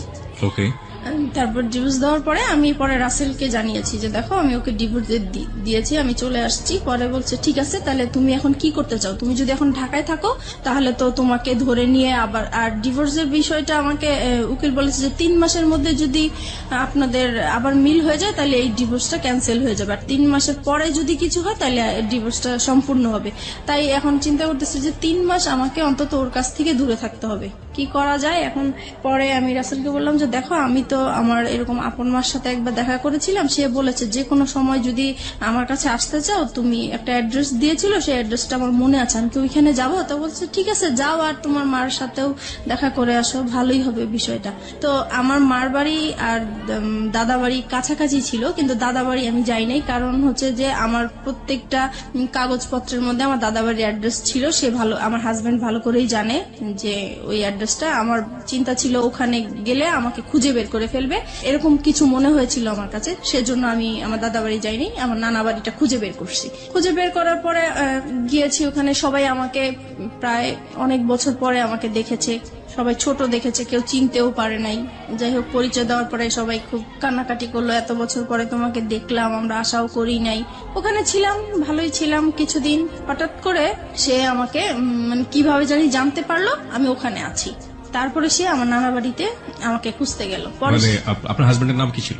আমার হাজবেন্ড নাম জামান ছিল। জামান, মানে জামানই খোঁজটা পেল, রাইট? ওকে, তারপরে সে আমার মামা বাড়ি গেল, যাওয়ার পরে ওখানে যে আর গ্রাম সাইডটা হচ্ছে এরকম যে মেয়েরা স্বামী ছেড়ে অন্য কোথাও চলে যাবে, এটা খুবই একটা খারাপ চোখে দেখে এবং বাতাসের আগে কথা ছড়ায়। জি, right. So we know the situation, ultimately কি হলো? আলটিমেটলি সে ওখানে যে আমার মামাকে বলল যে আমি অন্য একটা ছেলে হাত ধরে চলে আসছি, এই সেই পুরো ডিটেল কাহিনী যেটা বললো, দ্য রিয়েল স্টোরিটাই বলেছে হ্যাঁ, সে ওখানে। হ্যাঁ। তার তার তার ফরে গিয়েছে ব্যাপারটা, কারণ পৃথিবীর কেউ এটা বিলিভ করবে না, এবং মেয়েটার যে আসলে কোনো কারণ থাকতে পারে ওখানে যাওয়ার, সেটাও সে কেউ মানতে চাইবে না, যেমন ভাবে মানতে চাচ্ছে না ফেসবুকের অসংখ্য শ্রোতা। ওই তো গ্রামের সবাই আর কি আমাকে খারাপই বলছে। তারপরে আমার মামা শুধু একটাই বলল যে দেখো, তুমি যদি কোনো না কোনো ভাবে অশান্তি যদি নাই করে থাকো, তাহলে সে এত বছর পরে 2টা বাচ্চা ফেলে কেন বের হবে? বুঝলাম তার অপরাধ আছে। আচ্ছা যাই হোক, তুমি যদি তোমার মা বাবাকে এখানে আমাদের কাছে নিয়ে আসতে পারো আর আমাদের কাছে সরি বলবা, আর এরকম কখনোই এরকম কিছু হবে না যদি বলো, তাহলে আমি তোমার কাছে উঠাই দিব। The big point and the question is, শান্তির জন্য সে রাসেলের হাত ধরেছে। শান্তি কি সে শেষ পর্যন্ত পেয়েছে? আমরা অনুষ্ঠানের শেষের দিকে চলে আসছি ধীরে ধীরে। ওকে ফাইন, আমি রাসেলের প্রসঙ্গে স্ট্রিক্ট থাকতে চাই। রাসেলকে আপনি তো ডিভোর্স দিয়ে দিলেন, তারপরে কি আপনি বললেন যে এবার আমাদের বিয়ে করা উচিত? রাসেলকে হ্যাঁ বলেছি, তো সে তখন বলেছে, সে কি বলে? তখন বলেছে যে 3 মাস পার না হলে তো করতে পারবে না। ফাইন, 3 মাস পরে কি হলো? তারপরে হচ্ছে পরে বলতেছি দেখো আমার তো কিছু সমস্যা আছে, লোন আছে, এখন আমি লোনগুলা শোধ করতে হবে, তাছাড়া ফ্যামিলিতে এখন আমি খুব বিপর্যয় অবস্থায় আছি, এখন আমি বিয়েটা করতে পারবো না, আরো কিছু পরে করব তোমাকে। সেটা কতদিন পরে? সেটা বলতেছে সেটা 6 মাস হতে পারে, 1 বছর হতে পারে। পুরোপুরি অনিশ্চয়তা। জি। ততদিনে কি আপনার ছেলে মেয়েগুলো কি আপনার কাছে থাকে নাকি আপনার জামানের কাছে? জামানের কাছেই থাকে। 3 মাস পরে, মানে ডিভোর্স হয়ে যাওয়ার 3 মাস পরে, আলটিমেটলি যখন ডিভোর্সটা অ্যাক্টিভ হয়ে গেল, জি। তাই তো? তখন আপনি কি করছিলেন? তখন আমি হচ্ছে মানে জায়গায় জায়গায় আশ্রয় নিয়ে বেড়াচ্ছি, যেহেতু আমার নানা বাড়ি চিনে ফেলেছে, নানা বাড়ি আর থাকা যাবে না, সেজন্য আমি আমার মা থাকতো ঢাকায়, গাজীপুরে চলে গিয়েছি। তারপরে গাজীপুরে যাওয়ার পরে ওখানেও সে বের করে ফেলেছে। আর ওখানে একটা ইতিহাস হয়েছে, যেটা হচ্ছে যে আমার মার যে দ্বিতীয় হাজবেন্ড, ওনার সাথে আমার হাজবেন্ডের এক্স হাজবেন্ডের আর কি একটা ভালো সম্পর্ক হয়ে গেছে। আর আমার হাজবেন্ড হচ্ছে তাকে টাকার লোভ দেখিয়েছে যে আপনি যদি ওকে আমার হাতে তুলে দিতে পারেন তাহলে আপনাকে টাকা দিব। আপনার হাতে তুলে, মানে ওর হাতে তুলে দিলে লাভটা কি হবে? ও কি করতে চায় আপনার সঙ্গে? আমার সাথে মানে সে সংসার করবে। এখনো সে সংসার করবে? এখনো সে সংসার করবে, মানে ডিভোর্স হয়ে যাওয়ার পরও সে সংসার করবে। কেন করবে সেটা আমি জানি। সে সবাইকে কস দেখায় যে 2টা বাচ্চার জন্য হলেও আমি তাকে নিতে চাই। সে যত কিছুই করুক না কেন, আমি 2টা বাচ্চার জন্য হলেও সংসার করতে চাই। ওকে। পরে উনি এরকম আর কি। আর তারপরে এই যখন ওনাকে টাকার লোকটা দেখিয়েছে, তারপর থেকে ওই লোকটা আমাকে সবসময় জ্বালাতন করতো, বলতো চলে যাও, তুমি থাকতে পারবে না আমার বাসায়, এই সেই অনেক যন্ত্রণা করতো। পরে একটা সময় আমার আর ওইখানে আর থাকা হতো না, আমি খুব কষ্ট পেতাম। পরে আমি চিন্তা করলাম যে আমি এখন কোথায় যাব, সবকিছুই তো হারিয়ে ফেললাম, কার কাছে এখন যে আশ্রয় নিতে পারি। তখন আমার মাথায় একটা জিনিস আসলো যে আমি এখন পর্যন্ত আমার বাবার কাছে যাইনি, আমার বাবার আশ্রয়টা বাকি আছে, আমি সেখানে যাব। পরে আমি বাবাকে খুঁজে বের করলাম, পরে বাবার কাছে আমি আশ্রয় নিলাম। বাবার কাছে আশ্রয় নেওয়ার পরে সে আবার ওই একইভাবে মানে টের পেয়ে গেল আমি বাবার কাছে আছি। তারপরে হচ্ছে সে আমার সাথে ওইখানে আসছে, আমার বাবার কাছে আসছে, এসে আমার বাবাকে বিশ্রী ভাষায় গালাগালি করলো, আমাকে গালাগালি করলো, করার পরে আমাকে থ্রেট দিল যে মেরে ফেলবে, আমার বাবা সহ মেরে ফেলবে, এই সেই। পরে আমি আবার জিডি করতে গেলাম ওর নামে, যেহেতু আমাকে থ্রেট দিচ্ছে আমি এখন ওর নামে জিডি করব। পরে আমি রামপুরা থানায় আবার গেলাম, যাওয়ার পরে বলতেছে যে আপনি এখন যে এরিয়ায় আছেন ওই থানায় যেয়ে বলবেন, এখন আর আমাদের কোনো কাজ নেই। তারপরে আমি এখন যে এরিয়া আছি ওই থানায় গেলাম, ওই থানায় যাওয়ার পরে সে আর কি আমাকে জিডিটা লিখলো। তারপরে বলতেছে যে এবার আচ্ছা আমরা তো জিডি লিখছি, আমাকে চা খাওয়ার জন্য পয়সাটা দেন, কিছু পয়সা দেন। পরে বলতেছি যে দেখেন আমার কাছে তো কোনো পয়সা নাই, আমার অবস্থা খুবই খারাপ। তো বলতেছে আপনাকে দেখে তো মনে হয় না যে আপনার কাছে পয়সা নাই। দেখেন পুলিশ ঘুষ চাচ্ছে। জি। তো আমি বলতেছি দেখেন সত্যিই আমার কাছে পয়সা নাই। বলে পয়সা না থাকলে আপনি এত পাংপুং করে বেড়ান কেন? তো বলছি এটা তো আমার অভ্যাস হয়ে গেছে, এখন আমি যদি ভালো থাকতে চাই, এখন আমি কিভাবে খারাপ থাকবো, ইচ্ছা করে কিভাবে খারাপ থাকবো? বলা অত কিছু বুঝি না, আমাদের চা খাওয়ার জন্য পয়সা দিতেই হবে। তো আমি পরে পার্সটা ওনাকে দেখিয়ে দিলাম যে দেখেন এই যে আমার সত্যি আমার কাছে টাকা নেই। পরে যাই হোক উনি কোন রকমের জিডিটা লিখে আমার কাছে একটা পেপারস দিল, দিয়ে পরে বললো যে এবার আপনি যান। পরে বলতেছে আচ্ছা আরেকটা, পরে লাস্টের দিকে ডেকে বলতেছে আপনার হাজবেন্ড আপনাকে কোথায় এরকম করছে, রাস্তায় হয়রানি করেছে? তা বলছি বলতেছে এটা এয়ারপোর্ট এলাকায় করেছে। বলতেছে তাইলে আপনি এক কাজ করেন, আপনি এয়ারপোর্টে একটা যায় জিটি করেন ওনার নামে। পরে আমি কি করলাম, আমি সাথে সাথে আবার এয়ারপোর্ট থানায় গেলাম। তো এয়ারপোর্ট থানায় গিয়েছি, পরে বলেছি সব বিষয়টা। পরে বলছে তাহলে তো আপনি ওখানে জিডি করেছেন, এখানে জিডি তো বারবার তো জিডি হয় না। তো বলছে উনারাই পাঠাইছে, আমি এখন কি করব। পরে দেখি আপনার জিডি পেপারটা দেখি, তো ওই এসআইটা পেপারটা দেখে বলতেছে আপনার তো জিডি কমপ্লিট হয় নাই। আমাকে কেন? বলছে না এটা তো থানার সিল থাকবে এবং আপনার এইটা কে হ্যান্ডেল করবে সেই অফিসারের নাম থাকবে, কিন্তু এখানে তো কিছুই নেই। বলে আসলে আমার কাছে উনি টাকা চেয়েছিল তো আমি দিতে পারি নাই, হয়তো বা এটা হয়েছে। পরে উনি আবার ওই থানায় ফোন দিল, তারপর ওনাদেরকে বললো কেন আপনারা এই কাজটা করলেন, তাড়াতাড়ি ওনার কাজটা কমপ্লিট করেন। পরে আমাকে আবার পাঠালো। পরে ওখানে বড় কর্মকর্তা যে ছিল সে আমাকে সরি টরি বলে তারপরে আমার কাজটা কমপ্লিট করে দিল, জিডি করে দিল। এইভাবেই পরে আমি আসছি, পরে শুনতে পারছে যে তার নামে আমি জিডি করছি। সে আবার আমার হাজবেন্ড, এক্স হাজবেন্ড, উনি এসে আবার আমাকে ভয় দেখাল, হ্যাঁ জিডি করেছিস তো কি হয়েছে, আমি তোকে রাস্তায় খুন করে ফেলবো, অ্যাক্সিডেন্ট করাই দিব, এটা করবো সেটা করবো, আমার তোর থানার জিডি করছে, আমার কিছুই হবে না, কোনো যায় আসবে না। সে ভয় দেখাচ্ছে আমাকে, আমি যেন জিডিটা উঠাই নেই। তো আমি বলছি যে না, কখনোই আমি জিডি উঠাবো না, আমি জিডি করেছি কেন উঠানোর জন্য উঠাবো না। তারপরে এইভাবেই হচ্ছে আমি ওখানে ওদেরকে সময় দিচ্ছি কাজের জন্য। এইভাবেই পরে একটা সময় আমি কাজ পাই, আমি আলাদা বাসা নেই, এখন বাসা যাব। এই সময় আমার বাবা একদিন রাত্রেবেলা খুব অসুস্থ হয়ে যায়। অসুস্থ হওয়ার পরে আমার বাবা ব্রেন স্ট্রোক করে মারা যায়। তখন আমি খুবই অসহায় হয়ে গেছি। এখন আমি একা একটা মেয়ে মানুষ, আমার বাবা মারা গেছেন, এখন আমি আমার বাবাকে নিয়ে কি করব, কিভাবে বাড়িতে যাব, কি করব। তখন আমি যে আমাকে কাজ দিয়েছে আমি তাকে ফোন দিয়েছি। ফোন দেওয়ার পরে বলতেছি, তা উনি বলতেছে ঠিক আছে আমি এক্ষুনি আসছি। পরে আসার পর উনি ডক্টর নিয়ে আসলেন, পরে দেখলো যে হ্যাঁ সত্যি মারা গিয়েছেন। পরে যাই হোক উনি আমাকে টাকা পয়সা দিল, আমি আমার বাবার লাশ নিয়ে বাড়িতে গেলাম, মাটি টাটি দিয়ে তারপরে আমি আসলাম। এখন আসার পরে আমি নতুন বাসায় উঠে গেলাম। আর এদিকে একটা কথা বলতে ভুলে গেছি, আমি যখন আমার বাবার আশ্রয় পেয়েছি তখন আমি আমার মেয়েকে নিয়ে আসছি, আমার মেয়েকে আমার কাছে নিয়ে আসছিলাম। তারপর আমার মেয়ে ছিল আমার কাছে, তারপরে মেয়েকে নিয়ে আলাদা বাসা নিয়েছি। মাঝে মধ্যে আমার হাজবেন্ডের সাথে কথা হয়, তারপরে আমার ছেলেকে দেওয়ার কথা বলি, সে বলে যে না মেয়েকে নিয়ে গেছো ভালো কথা, ছেলেকে আমি কখনোই তোমাকে দিব না। তারপরে আমি কাজ করতে থাকি, এদিক দিয়ে মেয়েকে স্কুলে ভর্তি করে দিয়েছি। আমি আপনাকে কিছু কোশ্চেন করবো এই মুহূর্তে, কোশ্চেনগুলো খুব ছোট ছোট করে আমি জানতে চাই। প্রথম কথা হচ্ছে যে আপনি শেষ পর্যন্ত ছেলে এবং মেয়ে দুটো পেয়েছেন আপনার কাছে, রাইট? পেয়েছি। এটা কি আপনি আইডি লড়াইয়ের মাধ্যমে পেয়েছেন নাকি আলটিমেটলি কোনো ব্যবস্থা করে তাদেরকে নিয়ে না, ওই এসেছেন? যে আমার বসরা যে পাওয়ারফুল, ওনাদেরকে পাওয়ার দেখিয়ে মানে ওদেরকে নিয়ে বসরা পাওয়ারফুল মানে আমার বস তো রাজনীতির সাথে জড়িত। মানে আপনি আলটিমেটলি যেখানে কাজ করতেন বা যে ধরনের যার কাছ থেকে সাপোর্ট পেতেন তিনি রাজনীতির সাথে জড়িত ছিলেন, জি। তিনি আপনাকে এমনি এমনি সাহায্য করতেন? জি। এমনি কি ওই দুনিয়া আজকালকে সাহায্য করে? সাহায্য করে। এবং তাও আপনার মতো মানুষকে কেন করতে যাবে সে সাহায্য? উনি একটা অসহায় মেয়ে মানুষ হিসেবে আমাকে সাহায্য করেছে। আর ওনার একটা আশা ছিল, প্রথমে আমি বুঝতে পারি নাই। একদিন সে আমাকে বলেছিল যে তুমি যদি কিছু মনে না করো আমি তোর সাথে একটা কথা বলবো। তো বলতেছে যে আমি তোমাকে বিয়ে করতে চাই। তো আমি বলছি যে না আসলে আমি আপনাকে বিয়ে করতে পারবো না। তখন বলে যে কেন করতে পারবো না? তো আমি বলছি যে আসলে আমি একজনকে ভালোবাসি, তার সাথে আমি এখনো আছি, সে আমাকে বিয়ে করবে, আমি তার সাথে কমিটমেন্টে আছি। Okay fine. তখন আপনি রাসেলের সাথে কমিটমেন্টে আছেন? জি। মানে রাসেলের সাথে এক ধরনের লিভ টুগেদার আপনি করছেন উইদাউট বিয়ে, এক ধরনের শারীরিক অনৈতিক সম্পর্ক, রাইট? জি। এবং যে বসের কথা এখানে আসছিল উনি আপনাকে কতদিন পর্যন্ত সাপোর্ট করেছিলেন, না এখনো করছেন? কে বস? হ্যাঁ? জি, এখনো সে করছেন। এখনো সে আপনাকে সাপোর্ট করে যাচ্ছেন উইদাউট এনি ইন্টারেস্ট? জি। ওকে। এবং তার সাহায্যেই, তার রাজনৈতিক ক্ষমতার বলেই আপনি আপনার মেয়েটাকেও ছেলেটাকেও দুজনকে আপনার কাছে রেখেছেন? জি। ওকে। রাসেল এখন কি বলে, আমাকে রাসেলের শেষ অবস্থাটা বলেন। রাসেলের সাথে এখন আমার সম্পর্ক মোটামুটি নাই বলা চলে। নাই বললেই চলে। কেন?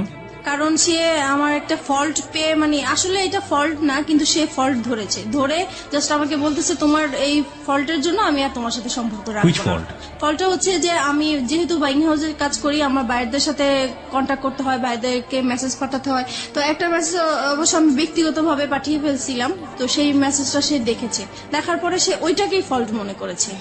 তো বলতেছে আমি তোমাকে কাজ করার জন্য সুযোগ দিয়েছি। জীবনে কোনোদিন সে আপনাকে সেই ধরনের কথা বলেছে যে একজন মানুষকে ভালোবেসে সংসার করে তাকে ছেড়ে আসছো, আমাকেও যে ছেড়ে যাবা না, তার কোনো কি নিশ্চয়তা আছে? কখনো কি আপনাকে সেই ধরনের কোনো কথা বলেছে, রেগে হোক বা অন্য কোনো ভাবে হোক? না, এইটা আমাদের সম্পর্ক যতদিন ভালো ছিল ততদিন এই কথাটা সে বলে। ভালো মন্দের জায়গাতে আমি যেতে চাই না, আমি শুধু বলতে চাই যে তার মুখ থেকে কখনো আপনি এই ধরনের কথা শুনেছেন কিনা?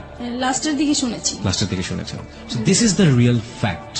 ওকে, যেটা হচ্ছে যে রাসেল এখন কি বাংলাদেশে আছে, মানে আপনার আশেপাশে আছে? না, রাসেল এখন বাংলাদেশেই নেই। বাংলাদেশেই নাই? কোথায় আছে সে? সে এখন আমেরিকায় আছে। আমেরিকাতে আছে। শেষ পর্যন্ত আপনি কি জেনেছেন তার সম্পর্কে, তার ফ্যামিলি সম্পর্কে?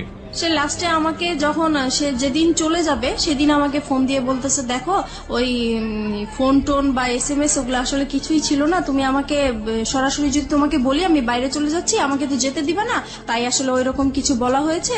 এখন যেটা হচ্ছে যে আমি চলে যাচ্ছি, সে আমার কাছে লুকিয়েছে পুরো বিষয়টা। সে বলেছে যে সে ভিজিট বিষয়ে যাচ্ছে কিন্তু কানাডায় যাচ্ছে, এই কথা বলতেছে। আমি 3 মাস পরে চলে আসবো, 3 মাস পরে তুমি যা বলবো আমি তাই শুনবো, আমি তোমাকে ছাড়া থাকতে পারবো না। তো এইভাবেই পরে কথাই হচ্ছে, উনি বাইরে থেকেও আমার সাথে কথা বলছে। হঠাৎ একদিন আমার কেন জানি মনে হইলো যে সে আর মানে আমার সাথে নাই, কেমন জানি সে আলাদা। বাইরে যাওয়ার পরে একটু ফোন কম করে, তারপরে মাঝখানে সে বলছে যে দেখো তোমাকে বলছি, তুমি যদি কোনো ব্যবস্থা ভালো কিছু পাও, ভালো কোনো অফার পাও, তুমি চলে যাও, আমার আশায় থেকো না। আর যদি আমার আশায় থাকো তাহলে হবে কি হবে না এর কোনো গ্যারান্টি আমি দিতে পারবো না, এখন সবকিছু তোমার উপরে। তো এটা বলার পরে আমার খুব খারাপ লাগছিল। পরে যেভাবেই হোক আমি কোনো না কোনো ভাবেই তার একটা খোঁজ নিয়েছি, তারপর তার বোনের একটা নাম্বারে আমি ফোন দিয়েছি। ফোন দেওয়ার পরে আমি তার ফ্রেন্ড হিসেবে কথা জিজ্ঞেস করতেছি যে রাসেল কোথায়, রাসেলকে তো অনেকদিন ধরে পাচ্ছি না, ফোনে কোথায় গেছে। তখন সে বলল যে আমার ভাই তো আমেরিকায় চলে গেছে। তো আমি বলছি আমেরিকায় কেন হঠাৎ করে চলে গেল, বলে ও তো ওর ওয়াইফের কাছে চলে গেছে। তখন আমি শর্ট হয়ে গেছি কথাটা শুনে। তারপরে আমি বললাম যে ওয়াইফ মানে সে কবে বিয়ে করেছে, বলতেছে সে তো 3 বছর আগে বিয়ে করেছে। তো বললাম ওনার ওয়াইফের নাম কি? তখন যেই নামটা বললো সেই নামটাতে আমি আগে থেকেই পরিচিত, কারণ আমাকে বলেছে এই নামের মেয়ের সাথে ও প্রেম করেছে, দেন ওদের ব্রেকআপ হয়ে গেছে, কিন্তু আসলে ওইটাই ওর ওয়াইফ ছিল। আর যখন ব্রেকআপ হয়ে গেছে তখনই ওর বউ বাইরে চলে গিয়েছিল, সেই টাইমটা সে আমার সাথে পাস করেছে। এখন বুঝতে পারছি যে সে মানে আসলে টাইম পাস করার জন্যই আমার সাথে রিলেশন করা। এত বড় ভুল একজন মানুষ কখন করতে পারে, মানে আমি ঠিক জানি না। ভালোবাসলেই বোধহয় সম্ভব না। লাভ রানস ব্লাইন্ড একটা কথা আছে যে ভালোবাসা হচ্ছে অন্ধ, এবং একটা মানুষকে কতটা অন্ধ করে দিলে একটা মানুষ এই কাজটা আসলে আমি ওর ভালোবাসার অন্ধ ছিলাম। ও এরকম কিছু কথা বলতো যা আমার কাছে খুবই মানে ভালো লাগতো এবং বিশ্বাসযোগ্য ছিল। আর যেহেতু ওকে আমি বারবার বলেছি আমি এই সমস্যাগুলো আমার হাজবেন্ডের কাছ থেকে পেয়েছি, দেন ও আমাকে মানে সবসময় ফ্রিডম দিত, সবকিছু আমি যা বলতাম তা মেনে নিত সবকিছু। এখন আপনি তো বুঝতে পারছেন যে কেন মেনে নিত। জি, কারণ তার ওয়াইফ ছিল, এটা তার জন্য একটা বোনাস ছিল। কিন্তু আমি কখনো বুঝতে পারিনি, কারণ সে রাতের পর রাত আমার সাথে কথা বলেছে, সে সারাদিন কথা বলেছে, ইভেন কি প্রত্যেক দিন আমরা দেখা করেছি আমার বাসায় এসেছে। আমি কখনো বুঝতেই পারি নাই যে সে ম্যারিড পারসন হতে পারে। রাইট, ম্যারিড পারসন না হলেও আপনার জন্য এটা একটা ভুল ছিল। সে আপনাকে বিয়ে করেনি, আপনাকে কমিটমেন্ট দিয়েছে, কমিটমেন্ট রাখেনি। This are all fault. Lastly কি অবস্থা বলেন তো আপনি আমাকে? লাস্ট যেটা হচ্ছে এখন সে মানে আমি যে জানতে পেরেছি তার বিষয়গুলো আমি তাকে জানতে দেই নাই, বুঝতে দেই নাই। আমি এখনো তার সাথে কথা বলে যাচ্ছি। এখন আপনি তাকে লাভ করেন? এখনো তাকে লাভ করি এবং আমার মানে এখনো মনে হচ্ছে যে আমি তার জন্য সারা জীবন অপেক্ষা করে যাব। কেন? কারণ তাকে আমি অন্ধের মতো ভালোবাসি। এই জায়গাটায় যদি পাবলিক আপনাকে গালি দেয়, গালমন্দ করে, আমার কিচ্ছু বলার নেই। I will inspire them to be honest. But আপনি যে কারণে আজকে এখানে এসছেন, ভুলের জায়গাটাতে আপনার ভুলটা কোথায় ছিল সেই জায়গাটা আমি আপনাকে স্যালুট করি। এই ভুলের জায়গাটা আপনি একেবারে শেষের দিকে এসে আমাদেরকে আরেকবার স্মরণ করিয়ে দিন। আপনি কি মনে করেন আপনার ভুলটা কোথায় ছিল, অপরাধটা কোথায় ছিল? আমার অপরাধটা ছিল যে আমার সংসারেই থাকা উচিত ছিল। যত অশান্তি হোক আমি যদি একটু স্যাক্রিফাইস করতাম আমার সংসারটা টিকে যেত। আর দ্বিতীয় ভুল করেছি যে আমি তাকে ভালোবেসেছি, আমার তাকে ভালোবাসা উচিত হয় নাই। আর যেহেতু সে সবকিছু আমার কাছে লুকিয়ে রেখেছে, তার পরিচয় না জেনে এরকম অপরিচিত একটা মানুষের সাথে সবকিছু করাটা আমার ঠিক হয়নি। আপনি কি পারবেন আপনার সন্তানদেরকে সঠিক উত্তর দিতে যে আপনি এগুলো কেন করেছেন? আজকে লাখো মানুষের কাছে আপনি জবাব দিচ্ছেন। আপনার সন্তান যদি কখনো আপনার সামনে দাঁড়ায় জিজ্ঞেস করে, আমি কখনোই কিছু বলতে পারবো না। That is the ultimate penalty of you. আর কিচ্ছু লাগবে না। That is the ultimate penalty. Because আমি ধরে নিচ্ছি আপনার হাজবেন্ড ভালো ছিল না। দেখুন কতগুলো সমাধান হতে পারত। আপনার হাজবেন্ড খারাপ ছিল, আপনি তাকে ডিভোর্স করে দিতেন। হ্যাঁ, ডিভোর্স করে দিয়ে আপনি আলাদা থাকতে পারতেন। আপনি একটা লম্বা সময় নিতে পারতেন, দুজনের সেপারেশনে থাকতে পারতেন লম্বা সময়ের জন্য। ট্রাই করতেন যে আলটিমেটলি আপনি ফিল করেন কিনা তাকে। ইকোনমিক সাপোর্টের একটা জায়গার ব্যাপার ছিল, ফাইন। ইকোনমিক সাপোর্টের জায়গায় আপনি নিজে স্বাবলম্বী হওয়ার জন্য যথেষ্ট রসদ আপনার কাছে ছিল। আপনি কাজ জানেন, আপনি হাতের কাজ জানেন, আপনি সেগুলো নিয়ে কাজ করতে পারতেন। এবং এই কাজ করে বাংলাদেশে অনেক অনেক মেয়েরা আজকে স্বাবলম্বী। আপনি সেই জায়গাটা থেকে পারতেন, আপনি সেটাও করেননি। আপনি second time fall in love with someone, আপনি দুটো বাচ্চার মা হওয়ার পরেও এবং সেই ফল ইন লাভটা ঠিক সেম ব্যাপার ছিল লাইক ইউর হাজব্যান্ড, যখন আপনি হাজব্যান্ডের সাথে ভালোবেসেছিলেন, still you are fall in love with that guy, যে মানুষটা আপনার সাথে এক ধরনের বড় হিপোক্রিসি করেছে। তাহলে আপনার প্রথম হাজব্যান্ডের ক্ষেত্রে অপরাধটা কোথায় ছিল? আমি তাকে কোনো অপরাধ দেখছি না। আপনার সেকেন্ড মানুষ যে, সে যদি বিয়ে করে এত বড় চিট করে একটা সংসার ভেঙে দিয়ে বিদেশে চলে যেতে পারে, তাহলে প্রথম হাজব্যান্ড তো তার তুলনায় অনেক ভালো মানুষ ছিল। আপনি তো তাকে কোনোদিন হাতে হাতে ধরেননি, ধরেছেন? জি ধরেননি, আপনি তাকে সন্দেহ করতেন, সে আপনার পাশে বসে থেকে কোনো একটা মেয়ের দিকে ফ্যাল ফ্যাল করে তাকিয়ে থাকতো। হ্যাঁ, এটুকুই আপনার কাছে লেগে, আপনি কোনোদিন তাকে হাতে নাতে ধরেননি, আপনাকে সে হাতে নাতে ধরেছে, তারপর আপনার সঙ্গে ঘর সংসার করতে চেয়েছে। জি সে অন্যায় করে অত্যাচার করুক, আপনার কাছে সে অধিকার চেয়েছে, স্বামীর অধিকার। আপনি পালিয়ে গেছেন, তারপর আপনাকে ওখান থেকে বারবার ধরে নিয়ে আসার চেষ্টা করছে দুটো সন্তানের জন্য। লাভ না করলেও দিস ইজ হার্ড ট্রুথ। জি কিন্তু আপনাকে এই মানুষটা কি দিয়েছে যে মানুষটাকে আপনি স্টিল লাভ করেন? সে তার কাছ থেকে তো কিছুই পাইনি, কিন্তু আমি এটাই বলবো যে তার তার সাথে আমি সময় কাটাতে আমার ভালো লাগতো। Is that all thing for life? This is very funny. By the way, আপনার জন্য কিছুই বলার নেই, শুধু একটা কথা বলার ছাড়া, সেটা হচ্ছে মিতা, যাই কিছু করেন না কেন আপনার সন্তানের ভবিষ্যৎ খুবই খুবই গুরুত্বপূর্ণ। আপনার একটা মেয়ে আছে এবং আপনার ছেলে আছে, এবং আপনার বেটার ফিউচার আপনার বেটার ইকোনমিক স্ট্যাটাসের উপর ডিপেন্ড করে, এবং আপনার যে লেখাপড়ার স্ট্যাটাস, সেখান থেকে আসলে খুব বেশি ভালো কিছু করা সম্ভব কিনা আমি জানি না। তবে অবশ্যই সেই দিনের জন্য আপনার প্রিপারেশন নেওয়াটা বেটার, যে যেদিন আপনার মেয়ে আপনার সামনে দাঁড়িয়ে বলবে যে আমার ভবিষ্যৎটা কেন। আজকের নোটসগুলো আসার সময় নিয়ে আসবো আমি, চিন্তা করো না। মিষ্টি হাসি ফুটে উঠল ঠোঁটে। ফোনটা রেখে সাবান নিয়ে বাইরে বের হলো সে। টেবিলে খাবার সাজানো, নাস্তা কে বানালো? খালা ঘর মুছছে তখন। তাকে দেখেই একগাল হেসে বলল, ভাইয়ের আপনার আর খালাম্মার নাস্তা বানায় রাখতে কইছিল, খালাম্মারটা সকালেই দিয়েছি, আপনারটা এতক্ষণে ঠান্ডা হয়ে গেছে, গরম কইরা দিমু? না খালা, দরকার নেই। আপনার ভাইয়া খেয়েছেন? না, আমি কইলাম খাইয়া যান, কয় দেরি হইয়া গেছে, খাইবো না? রাত্রির মন খারাপ হয়ে গেল। মানুষটা না খেয়ে চলে গেছে। এমনিও দুপুরে ঠিক মতো খায় কিনা জানে না। কতবার বাসা থেকে খাবার বানিয়ে দিতে চেয়েছে, নেবেই না, জেদি একটা। ইস, তার ঘুমটা সকালে ভাঙলো না কেন? মানুষটার এতটুকু খেয়ালই রাখতে পারে না সে। ধ্যাত, সারাদিন এঘর ওঘর করেই কাটলো। বিকেলের দিকে আলমারি খুলে বসলো রাত্রি। বিয়ের শাড়িটা হাতে নিয়ে উল্টে পাল্টে দেখলো পাক্কা 30 মিনিট যাবৎ। আলমারি